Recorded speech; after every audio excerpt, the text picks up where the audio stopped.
Hello and welcome to another MovieBoozer.com virtual pubcast. I'm your host, Ken Ekman, and I'm joined today by Hawk Ripjaw. Hawk Ripjaw? Hop Ripna. Hawk Ripjaw? Yes. Hello. Bill Leon Jr. Ooh, dropping the junior in there. Hello. And we will be joined by Bill Arsenault. Eventually. Yes. Eventually. He is currently at the video store trying to get a copy of Presidential Bloopers on VHS. And I don't even get your joke, but I looked over at my box of VHS tapes and Presidential Bloopers was on the top. So how much did that video cost you, and why? I think someone gave it to me or someone was throwing it out because most of the VHS tapes I own were donated to me. Oh, okay. Are you just like the local, we don't want this video, we're going to give it to that guy? If I find out somebody's throwing out like VHS or old video games or something, I'm all over it. Like I'm kind of obsessive compulsive about collecting as many as I can. Okay. Gotta catch them all. Yeah. So on the agenda for today, I just have to ask before we get into the agenda, what is the most embarrassing VHS you ever purchased? I'll go with you, Hawk, first. Ooh. It was... And when I say purchase, I mean you actually shelled out money for. I have my answer. I don't know if I've ever purchased an embarrassing one. I've owned embarrassing ones, and I've made embarrassing ones, but I don't know if I've purchased embarrassing ones. Okay. Oh, I know my answer. Although What's your answer, Bill? One of the only movies I remember actually paying money for VHS-wise was The Rocketeer at a garage sale. I was pretty proud of that one. Yeah, that's a good movie. Yeah, that's not embarrassing by any stretch of the imagination. Yeah, no. Mine is a gut punch. It's Leonard Part 6. Yeah. That's not even a joke. Like You have a copy of it, right?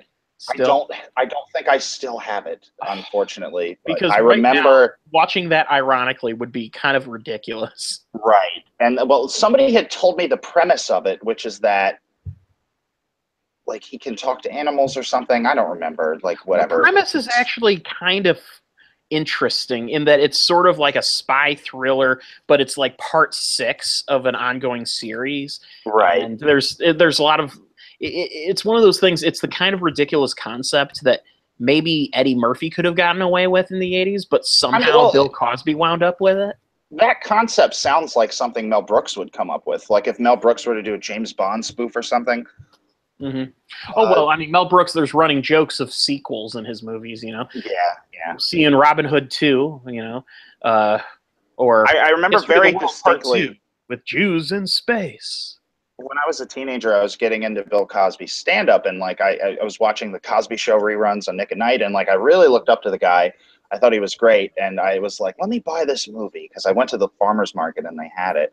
And I went home and watched it, and I was like, this is horse shit. Like, this is just pure, undiluted horse shit. I had a copy of, I actually purchased a copy of Bill Cosby himself, his stand-up comedy film. I used to have that somewhere. I don't think I have it anymore. I think I have 49 somewhere.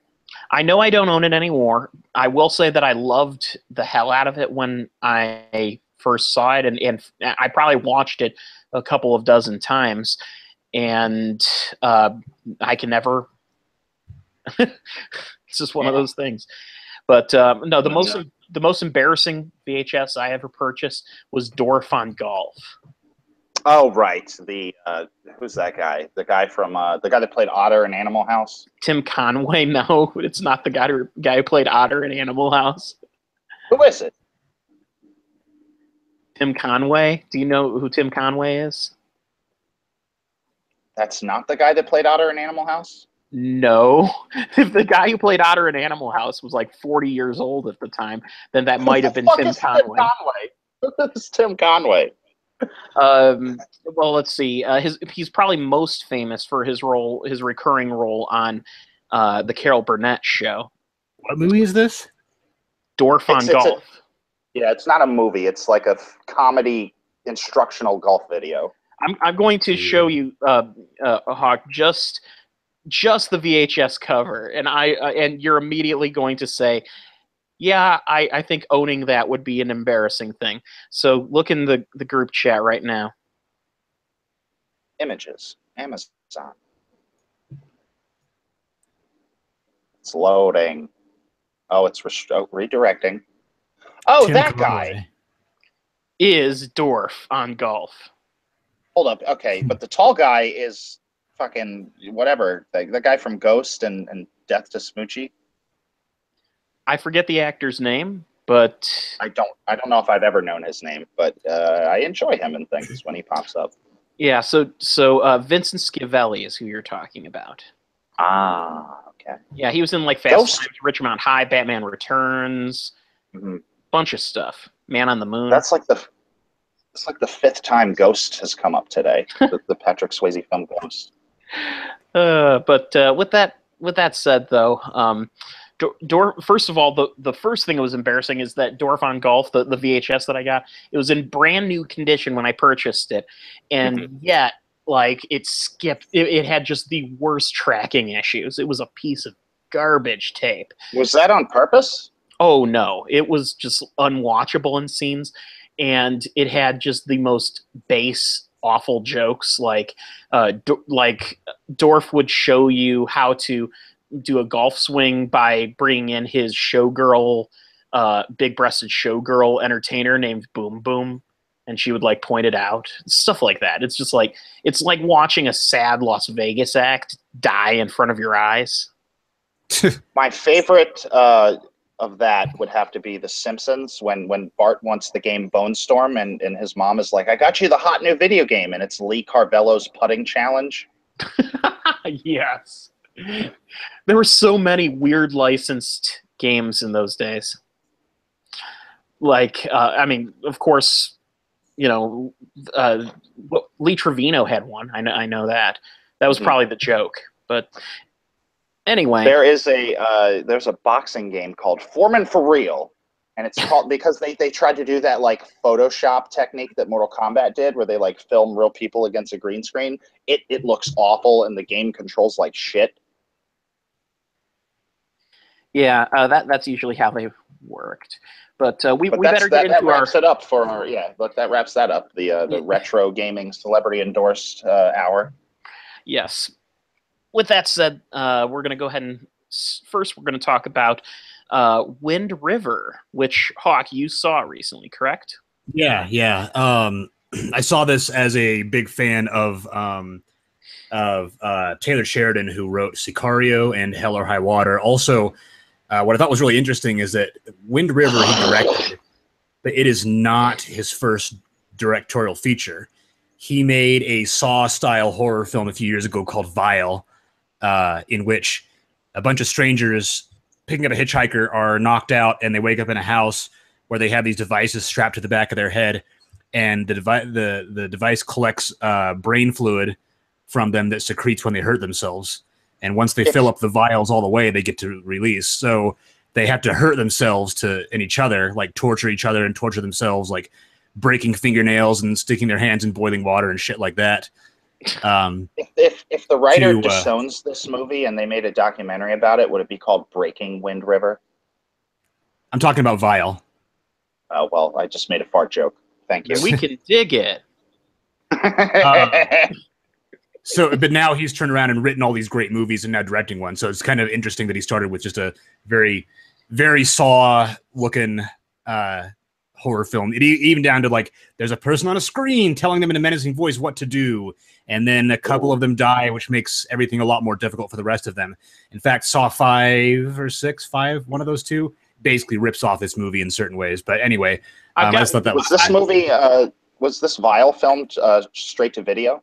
I would imagine so. Okay. But it's on Amazon Prime. I might watch it just to see how this guy's style has changed between a horror slasher torture movie and a dramatic thriller set in Wyoming. Well, yeah, I was going to say, well, not even that. I don't know about the film that you're talking about, Wind River, but Hell or High Water and Sicario are very gritty scripts. Yeah. This Wind River is the third in what I believe he has called his Frontier trilogy. Oh. Yeah. So they all have similar thematic underpinnings, those mainly being huge, beautiful open landscapes and very unhappy characters in situations they can't get out of. More than a trilogy, because Soldado comes out next year, and that is another Taylor Sheridan script, and it's set on the U.S. borders. So, what's funny is Sheridan said, he's like, "Oh, you thought Sicario was dark. You ain't seen nothing yet." So Soldado is apparently going to be really fucked up. So I'm curious to see how angry his script gets. From what I'm reading here, Benicio del Toro is getting top billing. So yeah, he's the main character. That's not going to have Emily Blunt in it at all, as far as I know. That's probably for the best after what she experienced in the first film. She probably doesn't want to go anywhere near it. I'm talking about the character, not the actor. Oh, okay. I was going to say something happened. Well, yeah, no, exactly. Because one of my favorite things about Sicario was how Emily Blunt's character gradually became less and less relevant to the plot, just as this whole drug cartel epidemic really has no winners or losers. It just has people that sucks it into itself and causes them problems. So Wind River stars Jeremy Renner as a tracker. He is responsible for killing off the predators and wildlife that are attacking the livestock. So somebody's herd of sheep is being set upon by wolves, and he kills the wolves to protect the sheep. And then as he's out here on an Indian reservation, the Wind River Reservation, he comes across the dead and raped body of an 18-year-old Native American girl. The FBI is called in, and that FBI agent is played by Elizabeth Olsen, and she asks him if she can use his tracking expertise to join her on this case and help her figure out what happened. That's kind of the gist of it. This movie is just like Taylor Sheridan's wheelhouse, and that it is very, very much not a happy movie. As evidenced by the fact that Nick Cave and Warren Ellis are doing the music, because they do morbid like no other. Yeah, and the score is very moody. There are even a couple of really, really great moments in the film where, there's one point where, backtracking a bit, is Jeremy Renner takes this really hard, and I should look up his name so I can stop naming actors.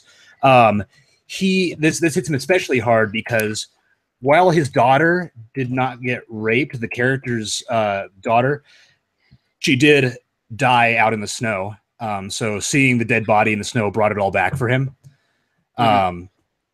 And there are a lot of really great monologues in it, like where he gets really emotional. There's one where he's talking about how it's like to the father of the girl that died. He said, "You're never gonna be whole again. You've lost your daughter. You're never gonna be the same, and that's just the way it is. But you can start to heal and move on as soon as you accept that fact." And it was coming from somebody who had lost a daughter, so it was really, really profound. Corey Lambert, or Lambert, whichever one. We'll just call him Corey. In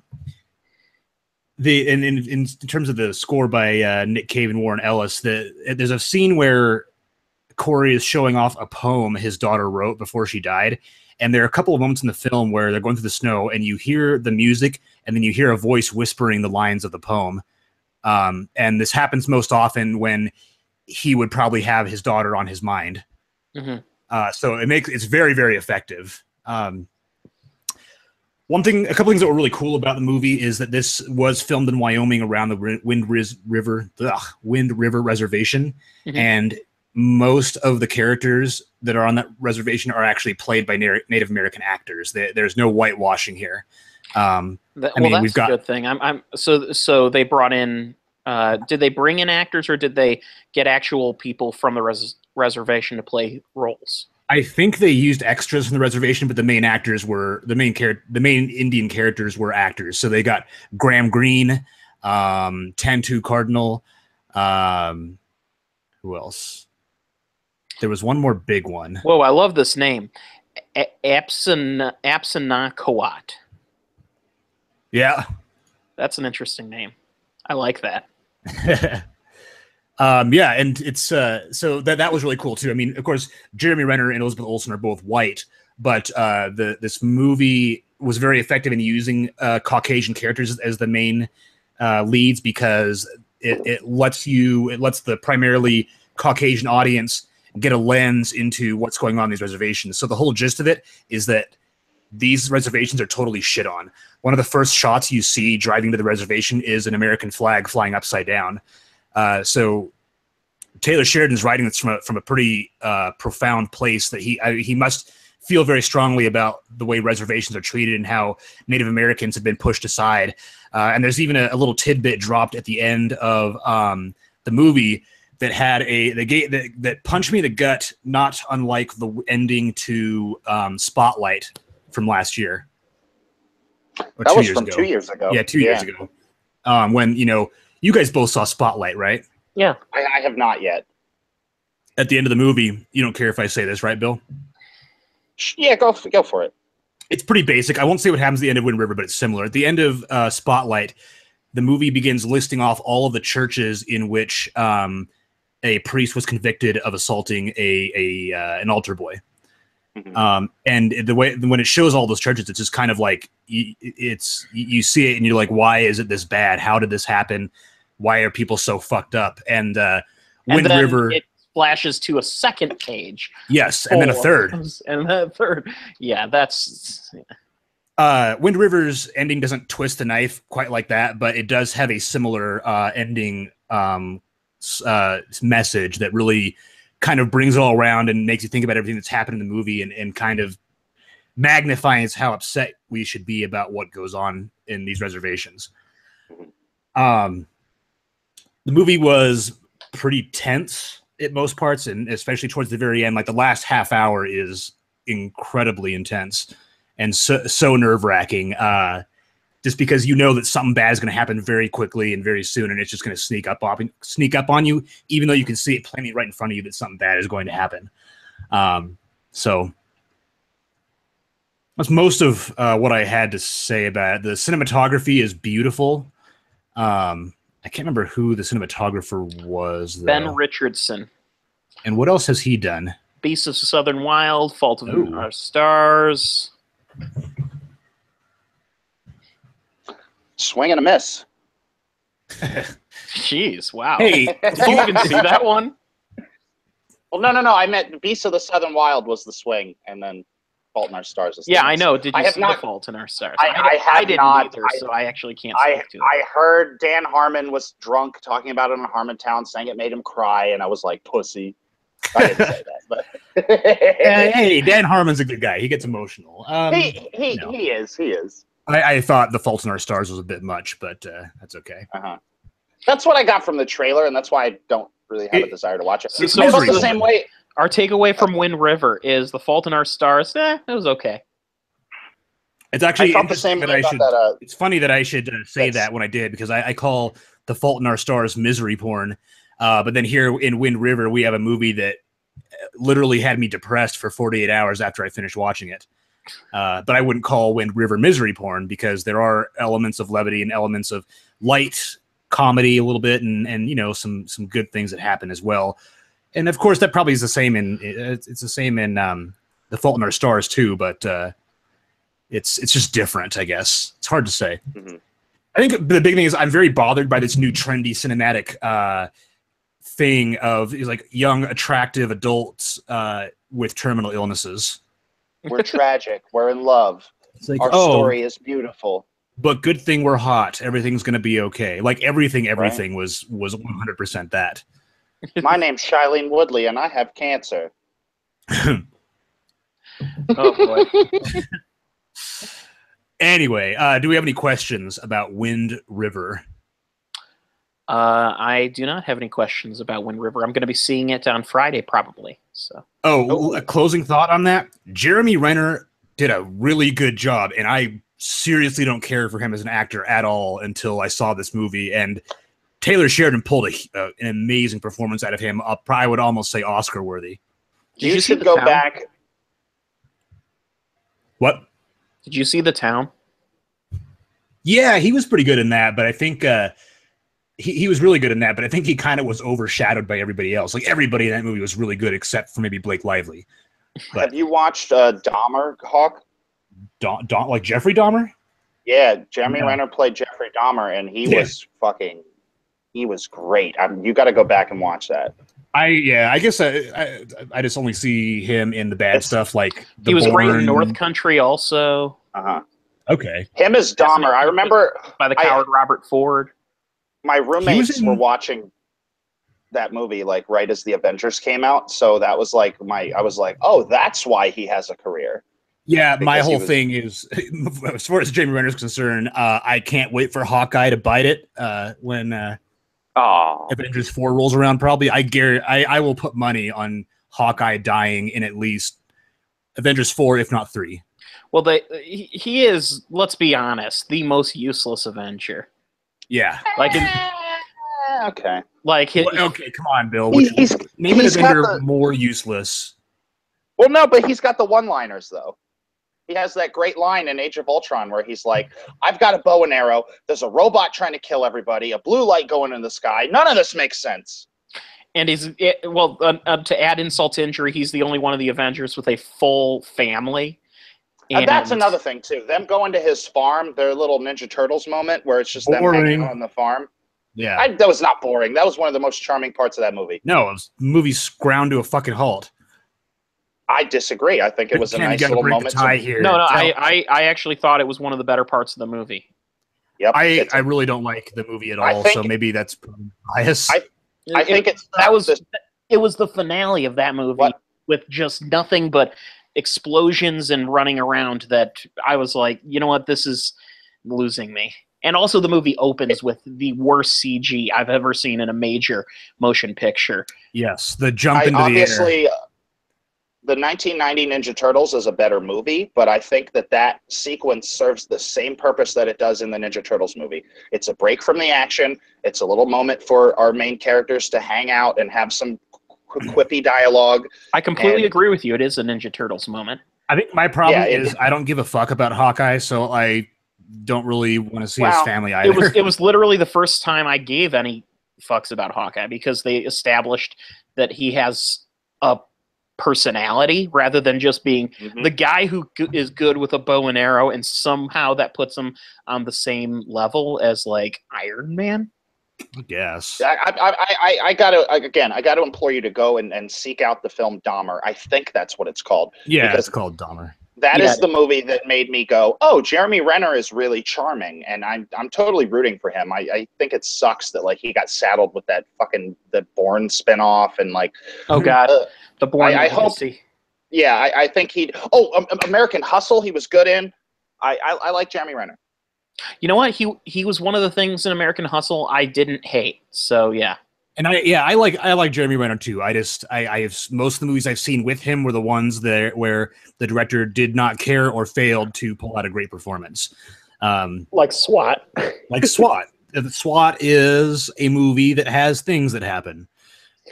Not one of them is good acting. All right, so tell us about Lemon.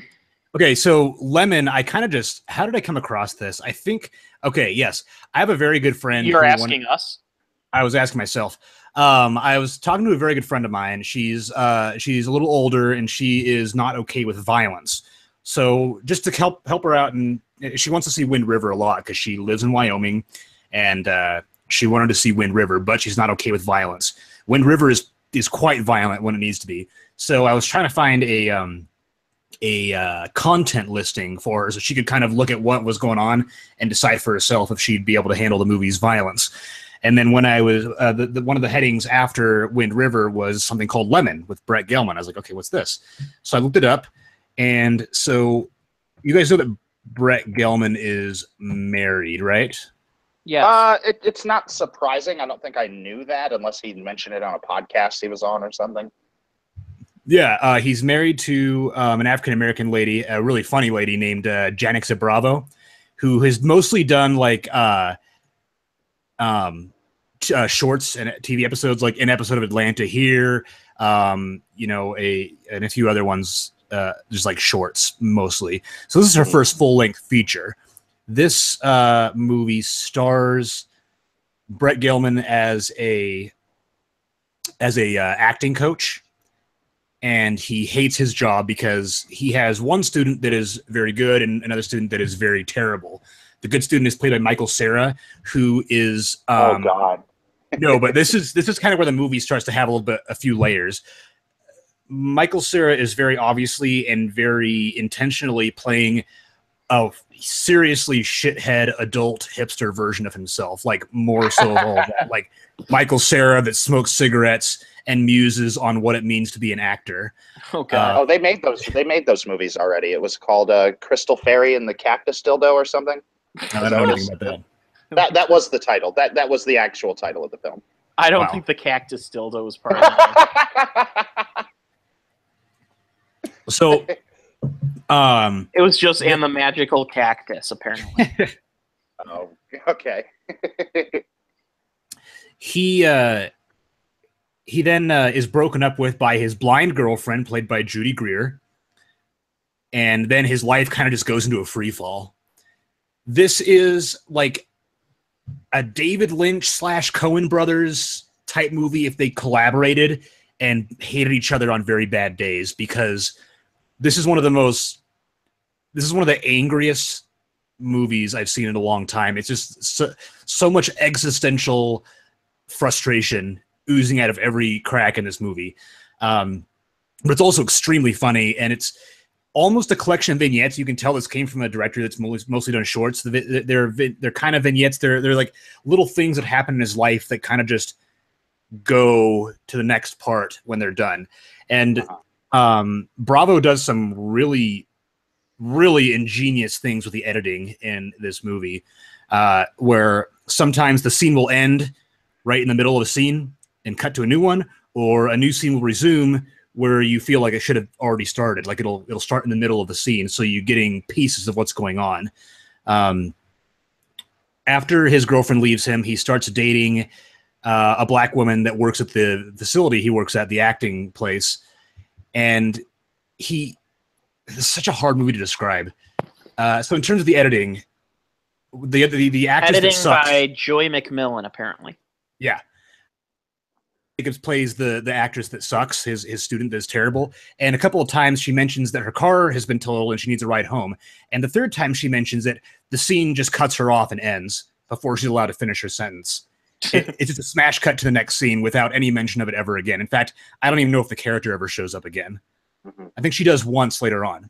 There's another scene where this new girl that he's dating, who he's very awkward with, he shows up at her door with flowers for the second date. And then she says she doesn't think it's going to work. And so he just kind of, without saying anything, turns around and walks back down the steps. And the next shot is him shoving some salad into his mouth, sitting in a room alone. But then the camera pans around and he's with this girl in her house. So they kind of reverse a little bit and show you that he's back in there. It's just stuff like that. He's extremely awkward. And he's so bad at communicating with people.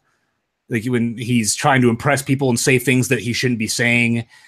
I don't know. I can't say too much about it because there's a lot going on. There's almost too much going on. It's kind of an overstuffed film, and there's so many amazing ideas happening and clever editing tricks. It's so dense. It Every frame sounds has like- so much going on. I was going to say, but it sounds like it's sort of a bit of an autobiographical kind of thing, which is odd coming from Brett Gelman, just because the work I've seen from him is usually leans more towards the absurd side. This movie is extremely absurd. Oh, Are we okay. talking about Lemon? Yeah. Yes, we are. Okay. It's Having a lemon party. It's very absurd. Yes. With everything that they do. There's a point where at one point, Michael Cera's character, he gets a huge role off across the country, and this causes such a existential crisis with the main character, whose name is Isaac, that he stars in a commercial about adult diapers, and where he has to say a line: "Incontinence is not just a woman problem; it's an everyone problem." And Oh my God. yeah, so this is what the great thing the movie does, is that there's some incredibly dark and unpleasant things that happen, but they're shot through a frame of absurdity that you laugh at, but it's also dark and angry enough that you're kind of afraid that this might be you eventually as well. Gelman said he and his wife came up with the concept of waking up one day and wondering where you got where you are and realizing that's not at all where you want to be. And they Isn't wanted to that make like? But isn't that like every indie introspective film ever made? Kind of has that plot. In a way, this one is way more upfront about it. Your Zach Braffs, your Paul Giamatti's, your definitely not Zach Braff's. Lemon does not sound like a Zach Braff movie. No, but I'm saying, but that premise that he just described, waking up and wondering, not really, because as David Byrne of the Talking Heads once said, "How did I get here?" It's more than that, because those movies have characters that have likable traits, and they have a plan to go somewhere. And they usually triumph at the end, or at least they're in a better place personally. Isaac in this movie is from probably the first or second scene in a complete free fall in life. He's a piece of shit. He doesn't like anybody. Nobody likes him. He's complete failure at every turn. And he just makes bad decisions. He is grasping at straws to try to correct his life trajectory, and he is not able to do it. It's like a Rick Alverson film. Not sure I remember the reference. Yeah. I think Bill knows who I'm talking about. Rick Alverson. The comedy, right? The comedy, and then the weird Neil Hamburger film Entertainment. Yeah. Oh, yeah. Yeah, okay, I know that. It's not unlike that. It's a little goofier and a little more direct, I guess. Mm-hmm. It's definitely a comedy. It's just a very dark one. Before, if you have anything else to say, please go for it, because I would like to break up for a second and talk about something ridiculous that I found today. No, that's pretty much it. The movie was a little bit uneven, but I think I liked the way it kind of came together at the end as kind of a patchwork of bad things happening to one person. Oh boy! So, and the ending is I won't say what the ending is, but it's so perfectly encapsulates everything that's wrong with his character and everything wrong happening to him, and how life apparently just hates him. That kind of capped it off for me. Let me ask you, Hawk, is it satisfying, the ending? Like, to you as the audience, is it satisfying to see whatever happens to this character? Yes, I would say so. Okay, all right. So, anyway, that's Lemon. There we go. That's Lemon. That's a lemon party right there. Okay, we've made that joke. Those lemon tonight. Oh, okay, I'm sorry. Nobody referenced lemon stealing whores, which I'm surprised about.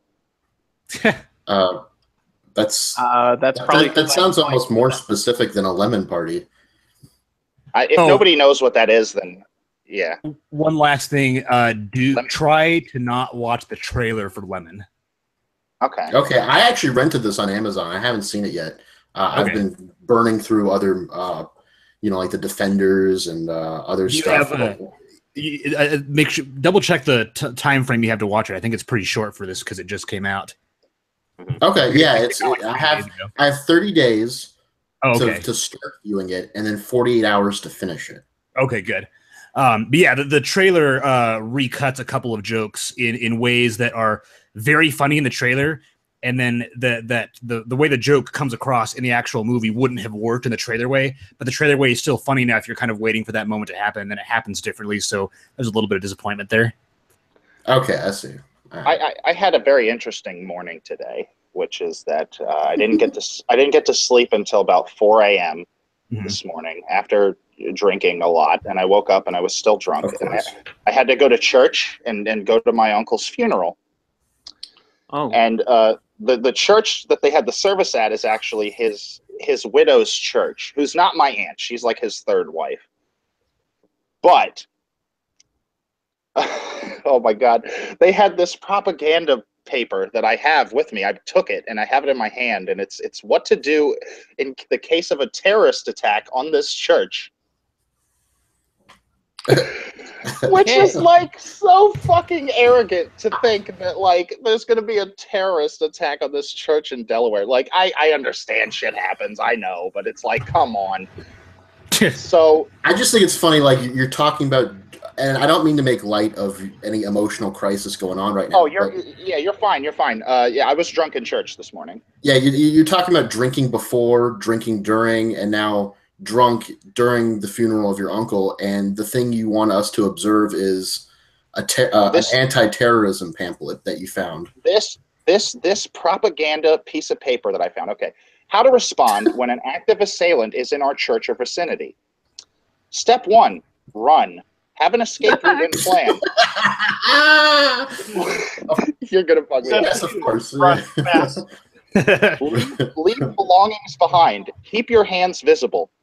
Why? Step number 2. I don't know. Step number 2, hide. Hide in an area out of the assailant's view. Block entry to your hiding place and lock doors. Silence your cell phone / pager. What year is it? Silence your cell phone. But also still keep your hands visible while you're hiding. Number 3, contact. I think that's only when you're running, Hawk. Last resort and only when your life is in imminent danger. Attempt to incapacitate assailant. Act with physical aggression and throw items at the assailant. I actually, you know what? That's not unlike. You're in a church, so what are you gonna do? Throw a cross at them or something? A Bible. We actually at work had a fucking video candlestick, bro. that told us essentially that same information. Basically, Try jumping over this candlestick, Jack. Basically, Try to be nimble with this one, buddy. in any situation in which this sort of thing happens, they want you to try to run away first. Mm-hmm. If you can't run away, they want you to hide. Right. And if you can't hide, defend yourself. That's basically what all of these will say. Yeah, Okay, I had a yeah, similar thing when I used to work. I used to work at a store, like a retail store, and they had a video for it and everything, and they had, employees act out stuff. Like they didn't actually show an active shooter as part of the dramatization, but They hired an actual person to shoot up one of their stores. And right, I wish. No, but like the last step when they talk about trying to incapacitate, they had shots of just employees just grabbing stuff off the shelves, like heavy things like lamps and shit. Mm-hmm. Like man, they're gonna go fucking full on warriors against this guy. Yeah, and remember afterwards. The video we saw at work, we saw someone like break the fire extinguisher glass and grab an axe out of it, and we're like, "Whoa, oh, holy shit!" We're about What happens if you throw a piece of merchandise after, and the shooter incident or whatever ends? Like, what do you do with that merchandise? Are you allowed to? I mean, do you have to properly go about the rules and policy of the company and label it as a broken item in the I have an idea here. In the back room, or for what? I'm gonna never mind. I'm gonna relate this to movies and say, is it possible to make like a gritty film about a terrorist attack and still have it end with pies in the face? Yeah. Wow. There was a movie called Four Lions that was literally about terrorists trying to set up a terrorist attack or trying to learn how to be terrorists, but they were too stupid and goofy to figure it out. That's a great movie. Yeah. Okay, I have to watch that. Oh, yeah, I heard it's about really this. good. I heard about this documentary about a guy that lost his foot and then another dude found his foot in a grill. Have you guys heard about this? No, but it sounds like something from Pain and Gain. It's called Finders exactly. Keepers. Oh, yes, Finders Keepers. Yeah, this dude bought a grill and found a dude's leg in it, and the dude wanted his leg back, and the guy that had it was like, "This is my property. I own this. You can't have your leg back." And I was like, "Shit, I need to watch this movie." That actually sounds amazing, I will admit. That's a great premise right there. Yeah. Is it called My Right I've been Foot? on a diet. My right. It's the legal sequel to My Left Foot. The spiritual successor. That's good. That's No, it's where America is at right now. It's my left foot ... 750 tax. How about okay. how about my foot left ... because he doesn't know where he Oh, left okay. it. Oh, my foot left. Okay, then it was found. Right? Yeah. That's one of those ones where you can reverse the DVD cover for the other side of the title. That was good. That was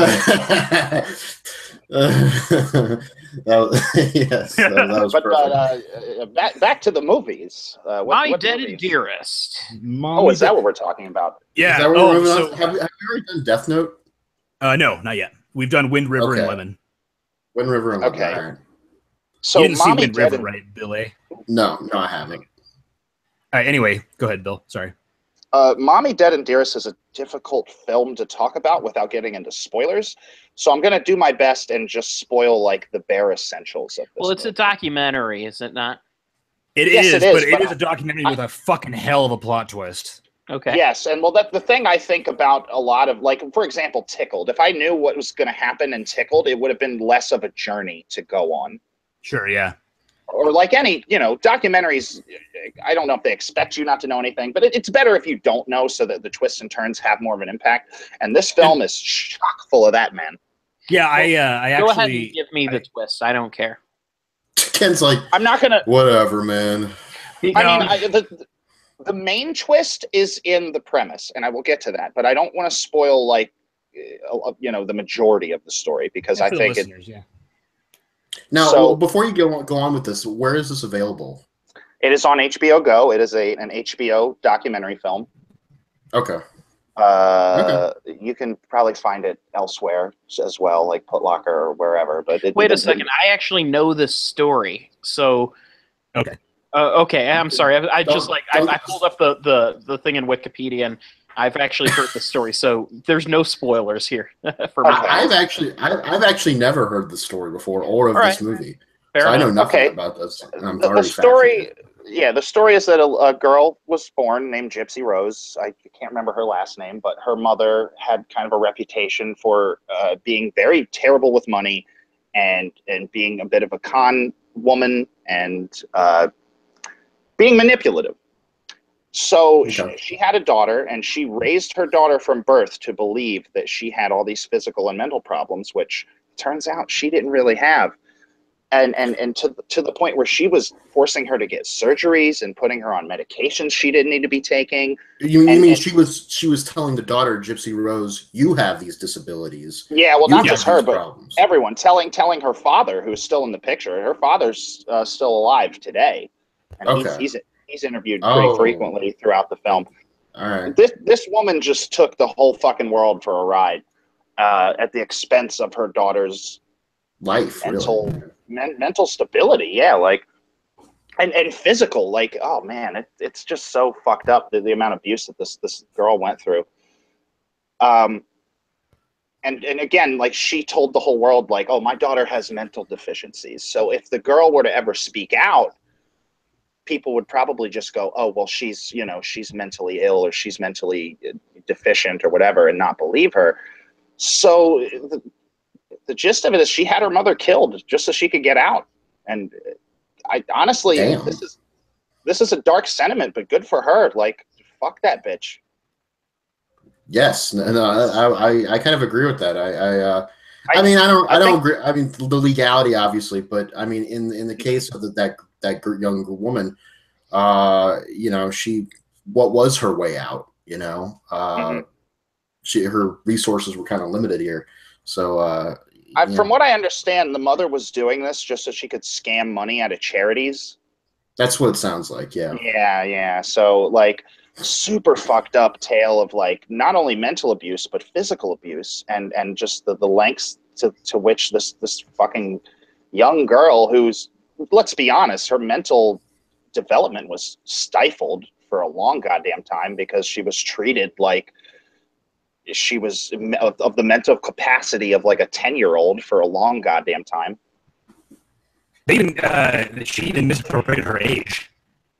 Yeah, she didn't know her real age until trying to find this young girl to kill her mom, and then they find her like, hey, this chick's like older than that. Mm-hmm.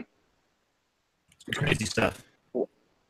I'm going to say about the content of the documentary, because there's a lot of information I haven't given you. So it is worth watching. There's a lot more to the story. It literally, like, it captivated me. I found it fascinating. I was hanging on every word of this thing, just like, where is this story going? This is insane. It was shit. I don't know. I can't describe it other than, like, this is some fucked up shit that really happened, and I hope it never happens again, because the girl, they interview her after the fact in the present day, and she seems way better off, and then, like, she's at peace with herself, and she seems like a nice person, honestly. So I'm definitely going to check this documentary out, but I want to say in advance that I actually heard about this story because a TV show that I was watching had an episode that kind of borrowed elements from it. And then I was like, I've heard of that happening somewhere. And I looked it up and read the story behind it. Oh, was it SVU or something? No, actually, it was a comedic take on this concept. There's this Australian TV show called Rake. And the concept of the show Rake basically is it stars show... Raytheon from Jackass and Viva La Bam? Yes, no, exactly. The concept of Rake is, and I actually recommend this show to all of you because it's one of the funniest things I've seen. It's basically a show about a lawyer who is in all things, whether it be work or his family life or anything, just a completely morally deficient person. He's on drugs. He cheats. He's a scumbag. He has no moral compass as to knowing when what he's saying is offending people, and frankly he doesn't care. And what's great about the show is while his life is going through all of these crazy travails, like being hundreds of thousands of dollars in debt and people coming for him, he's defending people in court who are just as fucked up as he is. And there's an episode involving this woman who is a compulsive gambler and shoves all of her money into gambling. And she is basically getting money from the government of Australia by pretending that her oldest daughter has leukemia. Yeah. Yeah. What is this movie called again? Oh, this isn't a movie. Show. It's an episode of a TV show. Oh, okay. Yeah, the show is Rake, and it's hilarious. Yeah, I know about that show. Yeah. I'm talking about the Australian original version. There was an American attempt to do a series that lasted like a season, and I've heard nothing but bad things about it. That reminds me of the British show Utopia that was almost had a David Fincher American adaptation made that I would have loved to. Have you guys seen Utopia? No, I have not. But I will say this though: I have seen the American pilots for Red Dwarf and the IT Crowd, and those are both dog shit. Well, I mean, it's more the fact that David Fincher is doing this, but Utopia is, if I remember correctly, about a graphic novel that can help predict cataclysmic events in the world. Oh and God, there are yeah. Organizations that are after it, and someone is in possession of it, so they're being hunted by two of the enforcers in this. Like the opening to the pilot is one of the most some of the most chilling 10 minutes of TV I have ever watched. It's extremely creepy, just with the cruel efficiency of these two enforcers. It's the David Fincher version of the mid '90s dramedy early edition. Yeah, in which the guy woke up in the morning, got tomorrow's paper. I remember that show. Yes. That show was I amazing, remember that actually. show. I really enjoyed it.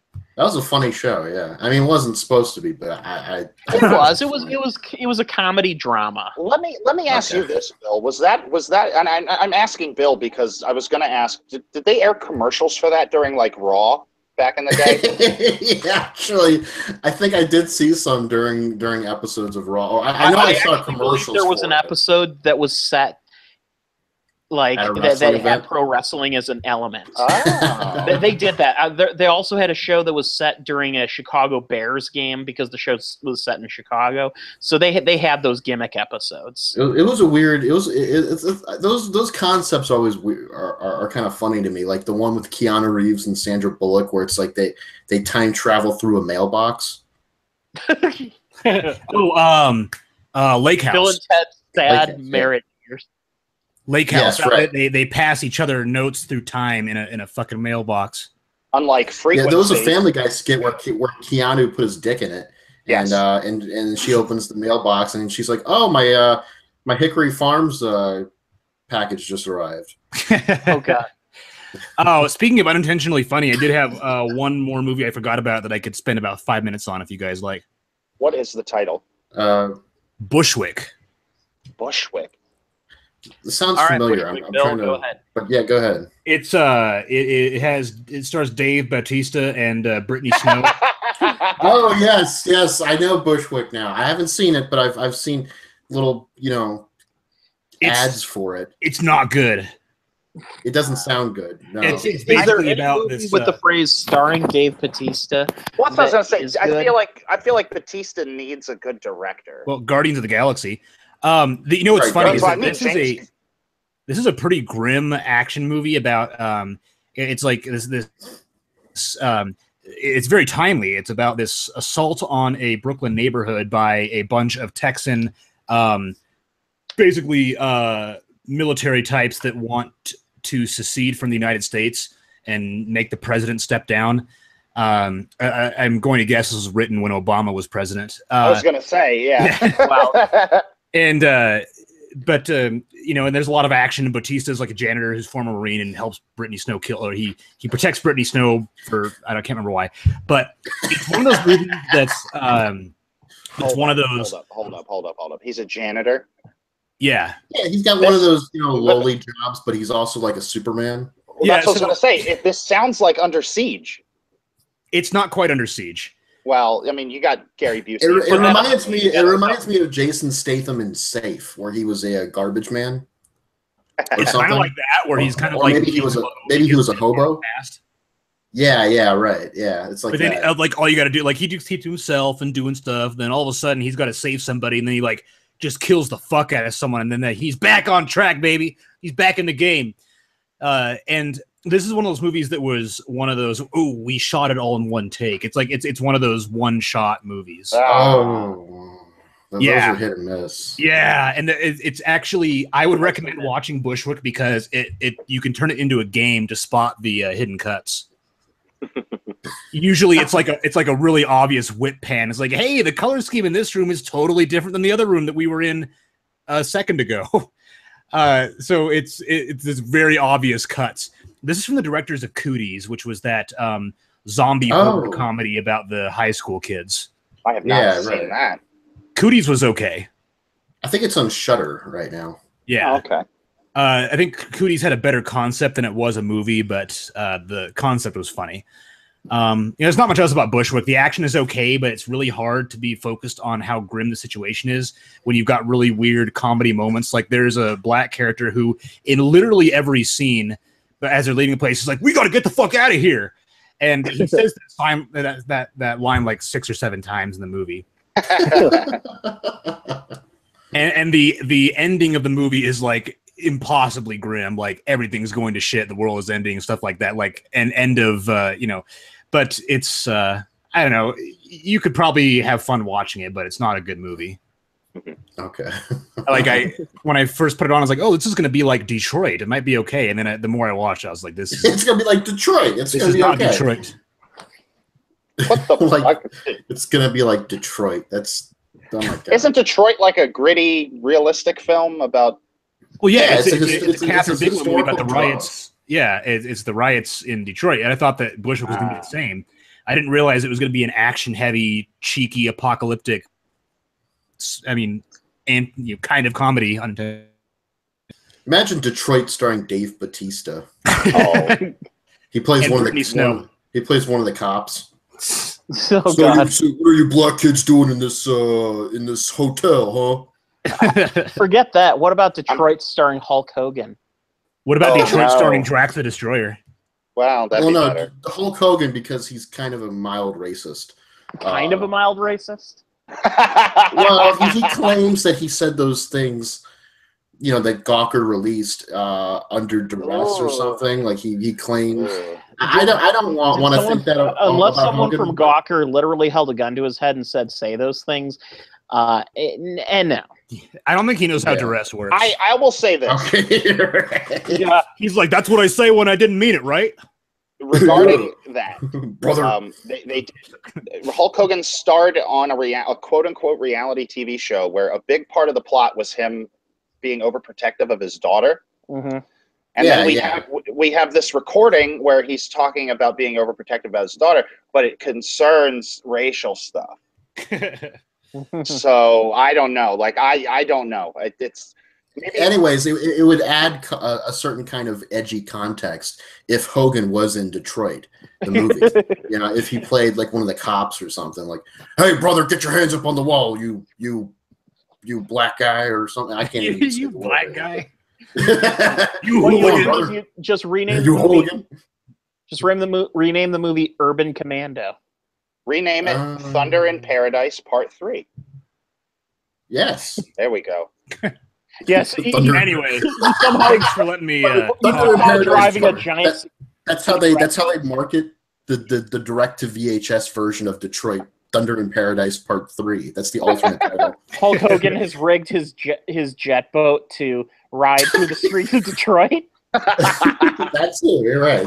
They just splice in those cuts from the old series, and then you see John Boyega as a cop, and he's just like looking around, like, "What the fuck is going on?" You know. I thought I was the star of this picture.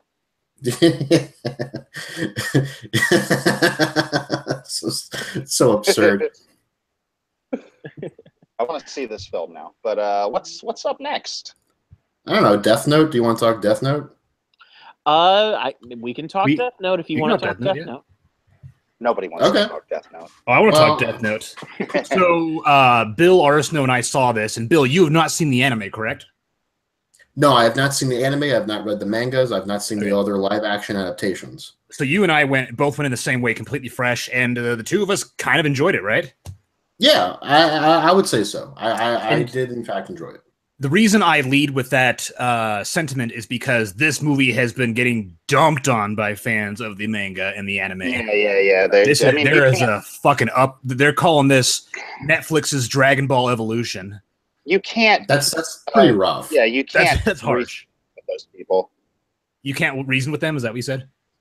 Yeah, I don't think so, because it's kind of like hardcore comic book fans. They're always going to nitpick. They're always going to find that one little thing that somebody got wrong, and it's Which, like, to be fair, in the case of anime, you know, you've got dozens of episodes, if not hundreds in some cases, that make up an entire story, and that's sometimes hard to summarize within just a single film. What's like earlier this year when Ghost in the Shell came out, I found it fascinating that Ghost in the Shell was a single movie, because it felt like an entire anime series movie, and in fact, the original anime movie feels the same way. Yeah, that's the biggest problem. Go ahead. Go ahead. Sorry. Well, what I was saying was that it's interesting in that I had that feeling, even though I turned out to be wrong, because the anime itself has the same problem that the movie had.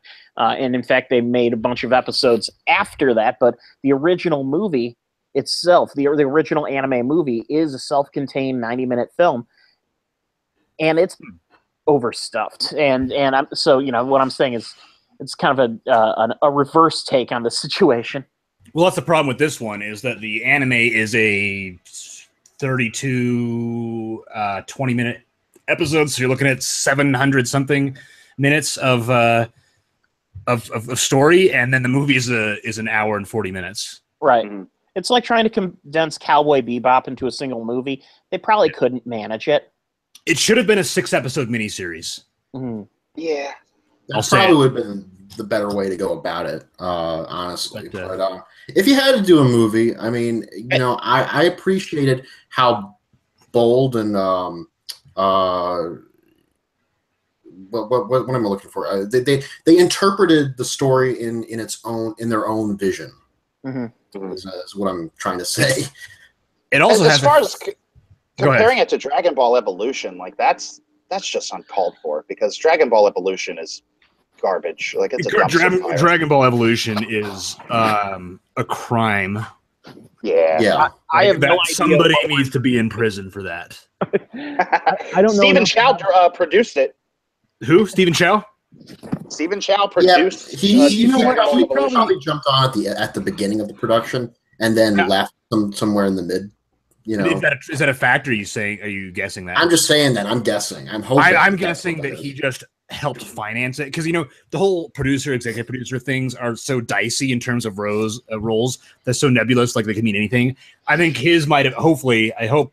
Please let me be right. Stephen Chow was just yes, I will pay $5,000 to help finance this film because I enjoy Dragon Ball. It's kind of funny we're talking about Death Note, and right now in the background on my television set is Enzo Amore with his dyed hair, his dyed blonde hair, wrestling, doing his little dance and everything.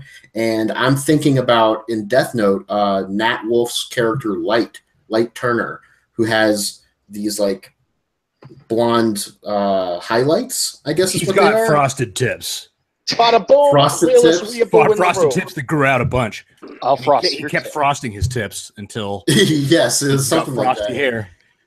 He's got frosty hair, and he reminded me of like friends of mine from the early 2000s when I was in high school. Which may have been around the time Adam Wingard was in high school or leaving high school. Actually, I don't think Wingard's like much older than we are. He's like mid-30s.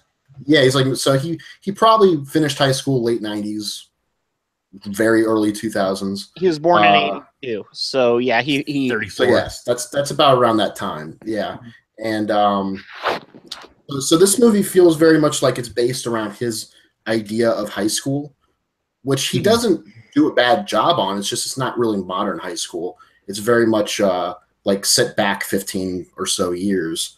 It feels very Hot Topic. Yeah, it is. Which like isn't Sam Raimi problem. Spider-Man High School. Right. So It a feels lot of like that. That's a good. Yeah, Sam Raimi Spider-Man High School. I like that. That's a good descriptor.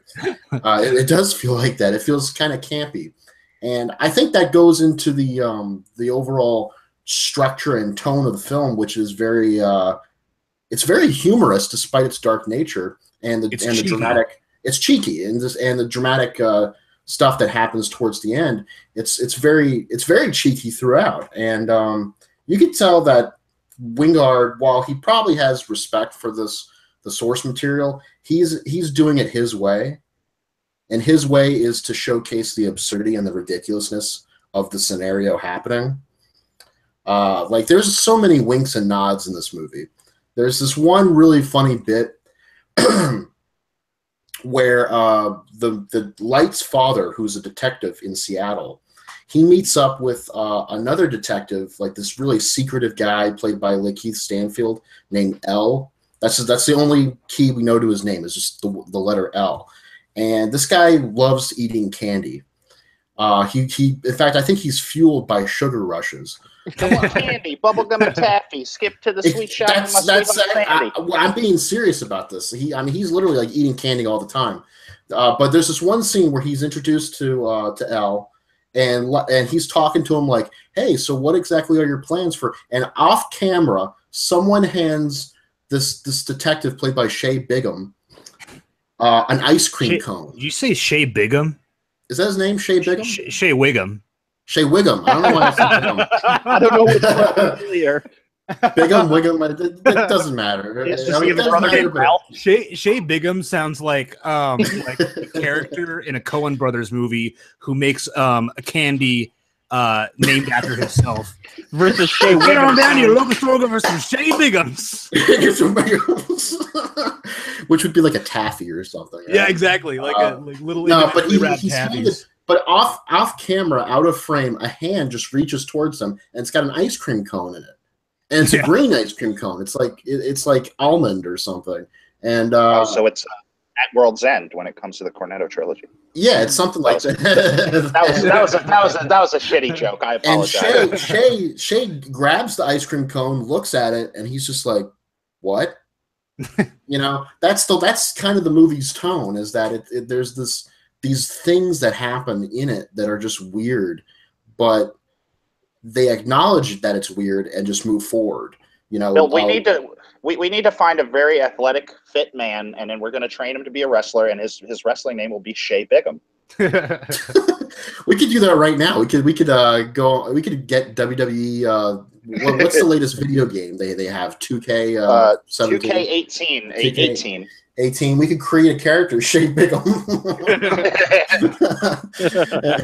He's like all fit and everything. Looks like ends. I don't know why, but Bill and I are obsessed with Enzo Amore for some reason. He's just this. Oh, because we'll talk about it later. We'll talk about it later, but he's terrible behind the scenes, but he's hilarious in front of the camera. You know, he's one of those characters. Oh, he like invited people backstage, right? Yeah, he gets in trouble all the time in the locker room. It's crazy.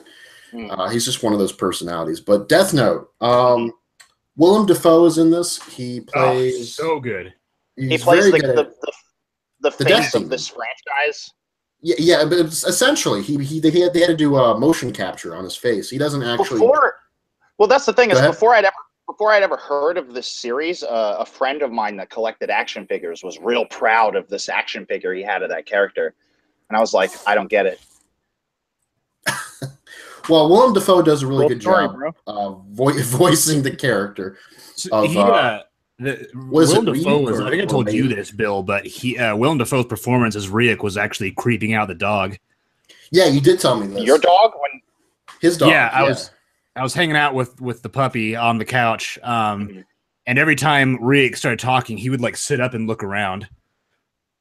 And his ears went back. He was not having it. Some people have been saying this is just a straight up lifting of his performance in Spider-Man as Green Goblin, just kind of talking through his face and everything, you know. But I'd watch that. Yeah, but I don't. There's nothing wrong with that, but I don't think he's straight up doing that again. I think it's just a different version, a different variation of that. It's definitely not giving him enough credit to make that statement. Yeah. Have the people making this claim seen Wild at Heart and seen his performance in that? Oh God, this isn't Wild at Heart, dude. Or Wild at Heart, that was Vampire. great performance, but I mean, he didn't do that. Well, in this movie, he wasn't like rubbing some woman's, you know, under regions and going, say fuck me. You know, he wasn't doing anything like that. I don't mean I got to piss on your head. I just got to use your toilet. Or Streets of Fire. Streets of Fire. Yeah. I loved the look of this movie. There were a couple Dutch angles which I think threw some people off. They were like, "Oh, this movie's Dutch angle heavy," and it really isn't. But it does use that to try to there's get a time you in the mood. There's a time for Dutch angles, and there's a time to not use Dutch angles. Like they can be very effective ways to set tone and mood, but then. You have movies like Battlestar Galactica, or not Battlestar Galactica, Battlefield Earth. Battlestar Galactica, or even Kidnap. Kidnap had a horrible Dutch angle scene. And Jay Bigham versus Dutch Angles. Oh, that's a good wrestler. Oh my God! Oh, that really is good because Angle is a wrestler. So yeah, the following Dutch match is Angles, scheduled for one fall. Dutch Angles sounds like a Coldplay album. Oh, it does, doesn't it? Yeah. Dutch Angles. I don't know. No, you don't try. I was attempting to. I know you're trying, but don't go for it, Ken. I'm trying to think of what else. I think that the movie does feel rushed. I mean, there's apparently some. I did watch the first couple episodes of the anime, and I really loved it, so I'm going to keep going. But there are moments of the movie where it just feels rushed. Like there's apparently basically what Light does with this. I guess we should probably say what the premise is. This character Light in high school, a journal falls out of the sky, dropped by a demon named Riek.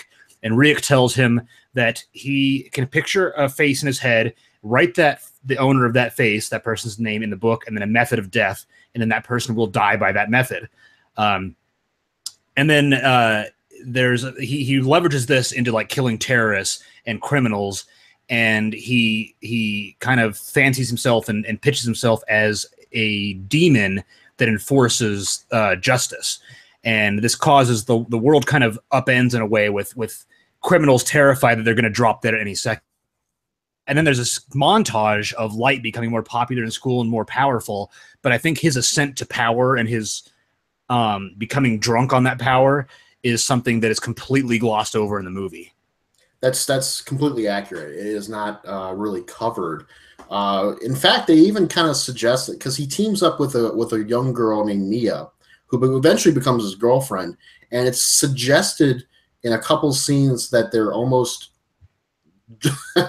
they're almost getting off on this this whole, you know, we can play God kind of thing. You know, they're making out while they're writing names in the notebook. You know what I mean? It's like, let's kill somebody and then fuck. And then right, and the movie takes a really cool twist at the climax, which I was not suspecting at all. Yeah, I didn't expect it to go in the direction it ended up going, and I don't know if that's what happens in the anime or not, but whatever the case is, it was a good way to kind of throw you off the trail. For me, what makes this movie is Lakeith Stanfield's performance and his goal, which is to catch Light and really figure out what the hell's going on. You know, he suspects at one point that there's some sort of weird psychic energy that's causing these deaths, but he's not really sure. And what's funny is Light actually laughs it off, like, "Oh, that's ridiculous." And I'm like, well, is it as ridiculous as writing names in a notebook and those people dying? You know, like, what's more? And that's kind of the movie's point too. Is like this whole premise is kind of silly. Let's just go with it. But you know, let's just go with it. When the movie starts, it just starts. Mm-hmm. You know, there's no real establishing of motivation. You know, it's not like Light was a bullied kid or something, or he was the only thing that they established that his mom was killed in like a drunk driving accident or something, or was ran over by someone. But the book just falls out of the sky before anything significant happens with Light. It's just like happenstance that it just fell into his lap. Well, in the anime, the show, the anime opens with Ryuk and two of his buddies in whatever the demon world is, and they're kind of talking about how bored they are.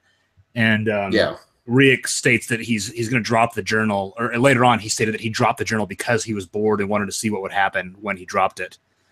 Okay. You know what's funny, actually kind of sad too, is Lakeith Stanfield is 26. That makes me feel pretty bad, and not for him, for me. Yeah, for me too. Like, what am I doing with my life? This guy's kicking ass, doing great performances. Ready to be in movies. Like, he said he wants to play the Joker. There's younger people. He could do Joker. He really could. Well, I mean, there are younger people that are doing less. Is that what you said, Bill? I said younger people with better jobs, but yeah. I mean, the point is how depressing that is. And I think my question though is the moral of this story: with great power comes great responsibility. I wouldn't say there is a moral. No, they're really it's very gray. It's not really clear cut. Like, I think the filmmakers in this case were just amused by the premise, and yes, the filmmakers in a way reflect Ryuk. They're just bored and they're just having fun. Really, it's not really it's not exactly like a morality tale. There is a lesson to be learned, I think, from the movie, but it wasn't something that I was observing. My eyes were more focused on the fun that was being had and the amusement to be had from all that. It wasn't really like the moral of the story is. It was just like Ryuk ends the movie by saying, "Humans are so interesting," which is funny because that's the closing line of the pilot in the anime. Oh, okay, that's interesting. So I guess in a way they do kind of leave the door open because the ending is a little ambiguous as to what is about to happen in the next moment. But because the movie cuts right before we're supposed to see something happen, and it's an odd cut too. We were talking about this in the Facebook chat. It's kind of bizarre. And then it cuts to kind of a mini blooper behind the scenes reel. Yeah, like in between the main credits, like associate producer so-and-so. And then here's a shot of Willem Dafoe wearing the face dots and he's on a green screen. And he's laughing. Like Willem Dafoe does. And here's Shea Bigham. Here's Shea Bigham laughing too. My new favorite actor. The only other thing that bugged me about the movie, well, there were other things too, but the other big one that bugged me is that the movie kind of repurposed the constraints or the limitations of the journal as it saw fit for the plot. Yeah. So it went from just killing people to orchestrating the actions of many people at one time. So it was not clear on what the Death Note was actually capable of. and so it kind of diminished the effect of seeing what those limitations were, or seeing what else the book was capable of. Mm-hmm. Yes, absolutely. It was kind of like they opened itself up to have multiple powers, but by doing so, they limited themselves. Or that, like, they didn't really set themselves up to limit the book at all, so they just used it as a magical plot device, or MacGuffin. Yeah. Something that they could just, like, let's do something different with the plot, and now the book is capable of doing this thing. Let's piss off a bunch of anime fans on the internet. Yeah. You know, and what's funny is Adam Wingard, who I think is a fairly nice guy. He's been on Twitter lately, and he's been mostly retweeting positive reviews and positive notes about the movie. You know, like people saying like, "Oh, I love this film," and you know, blah blah blah. And then he'll say, "You know, there's a difference between film criticism and bitching about a movie online." This is I'm like, true. "Oh, he's one of these." So you made this movie for the fans? Is that what you're gonna say? Oh, I hate that like line. one of those arguments. Like, dude, Wingard, just take a chill pill, take a step back. I mean, he's got a point. He does, but he's close to making that bad argument. You know, he is. It was kind of like, did you see that Jordan Vogt Roberts? He saw he saw the Cinema Sins video of his movie Kong Skull Island. And he lit them up on Twitter. Yeah, I saw that. Like he picked it apart. Like it was great because they picked apart his movie in their Cinema Sins video. He picked them apart with their criticism. So at one point, the CinemaSins was like, "Oh, they must have spent their whole budget on the rain machines because of how much rain is in the movie." And then he fired back, was like, "Well, that rain was in one movie, so what the fuck are you talking about?" Why go after CinemaSins? Yes, the thing is, I completely understand hating on CinemaSins because CinemaSins is really like they're nitpicky. They are not just nitpicky. They sometimes they say things count things as a sin just because they happen in the movie, and they're not at all like criticisms. I can understand that, but at the same time, pick your battles because CinemaSins is kind of shitty anyway.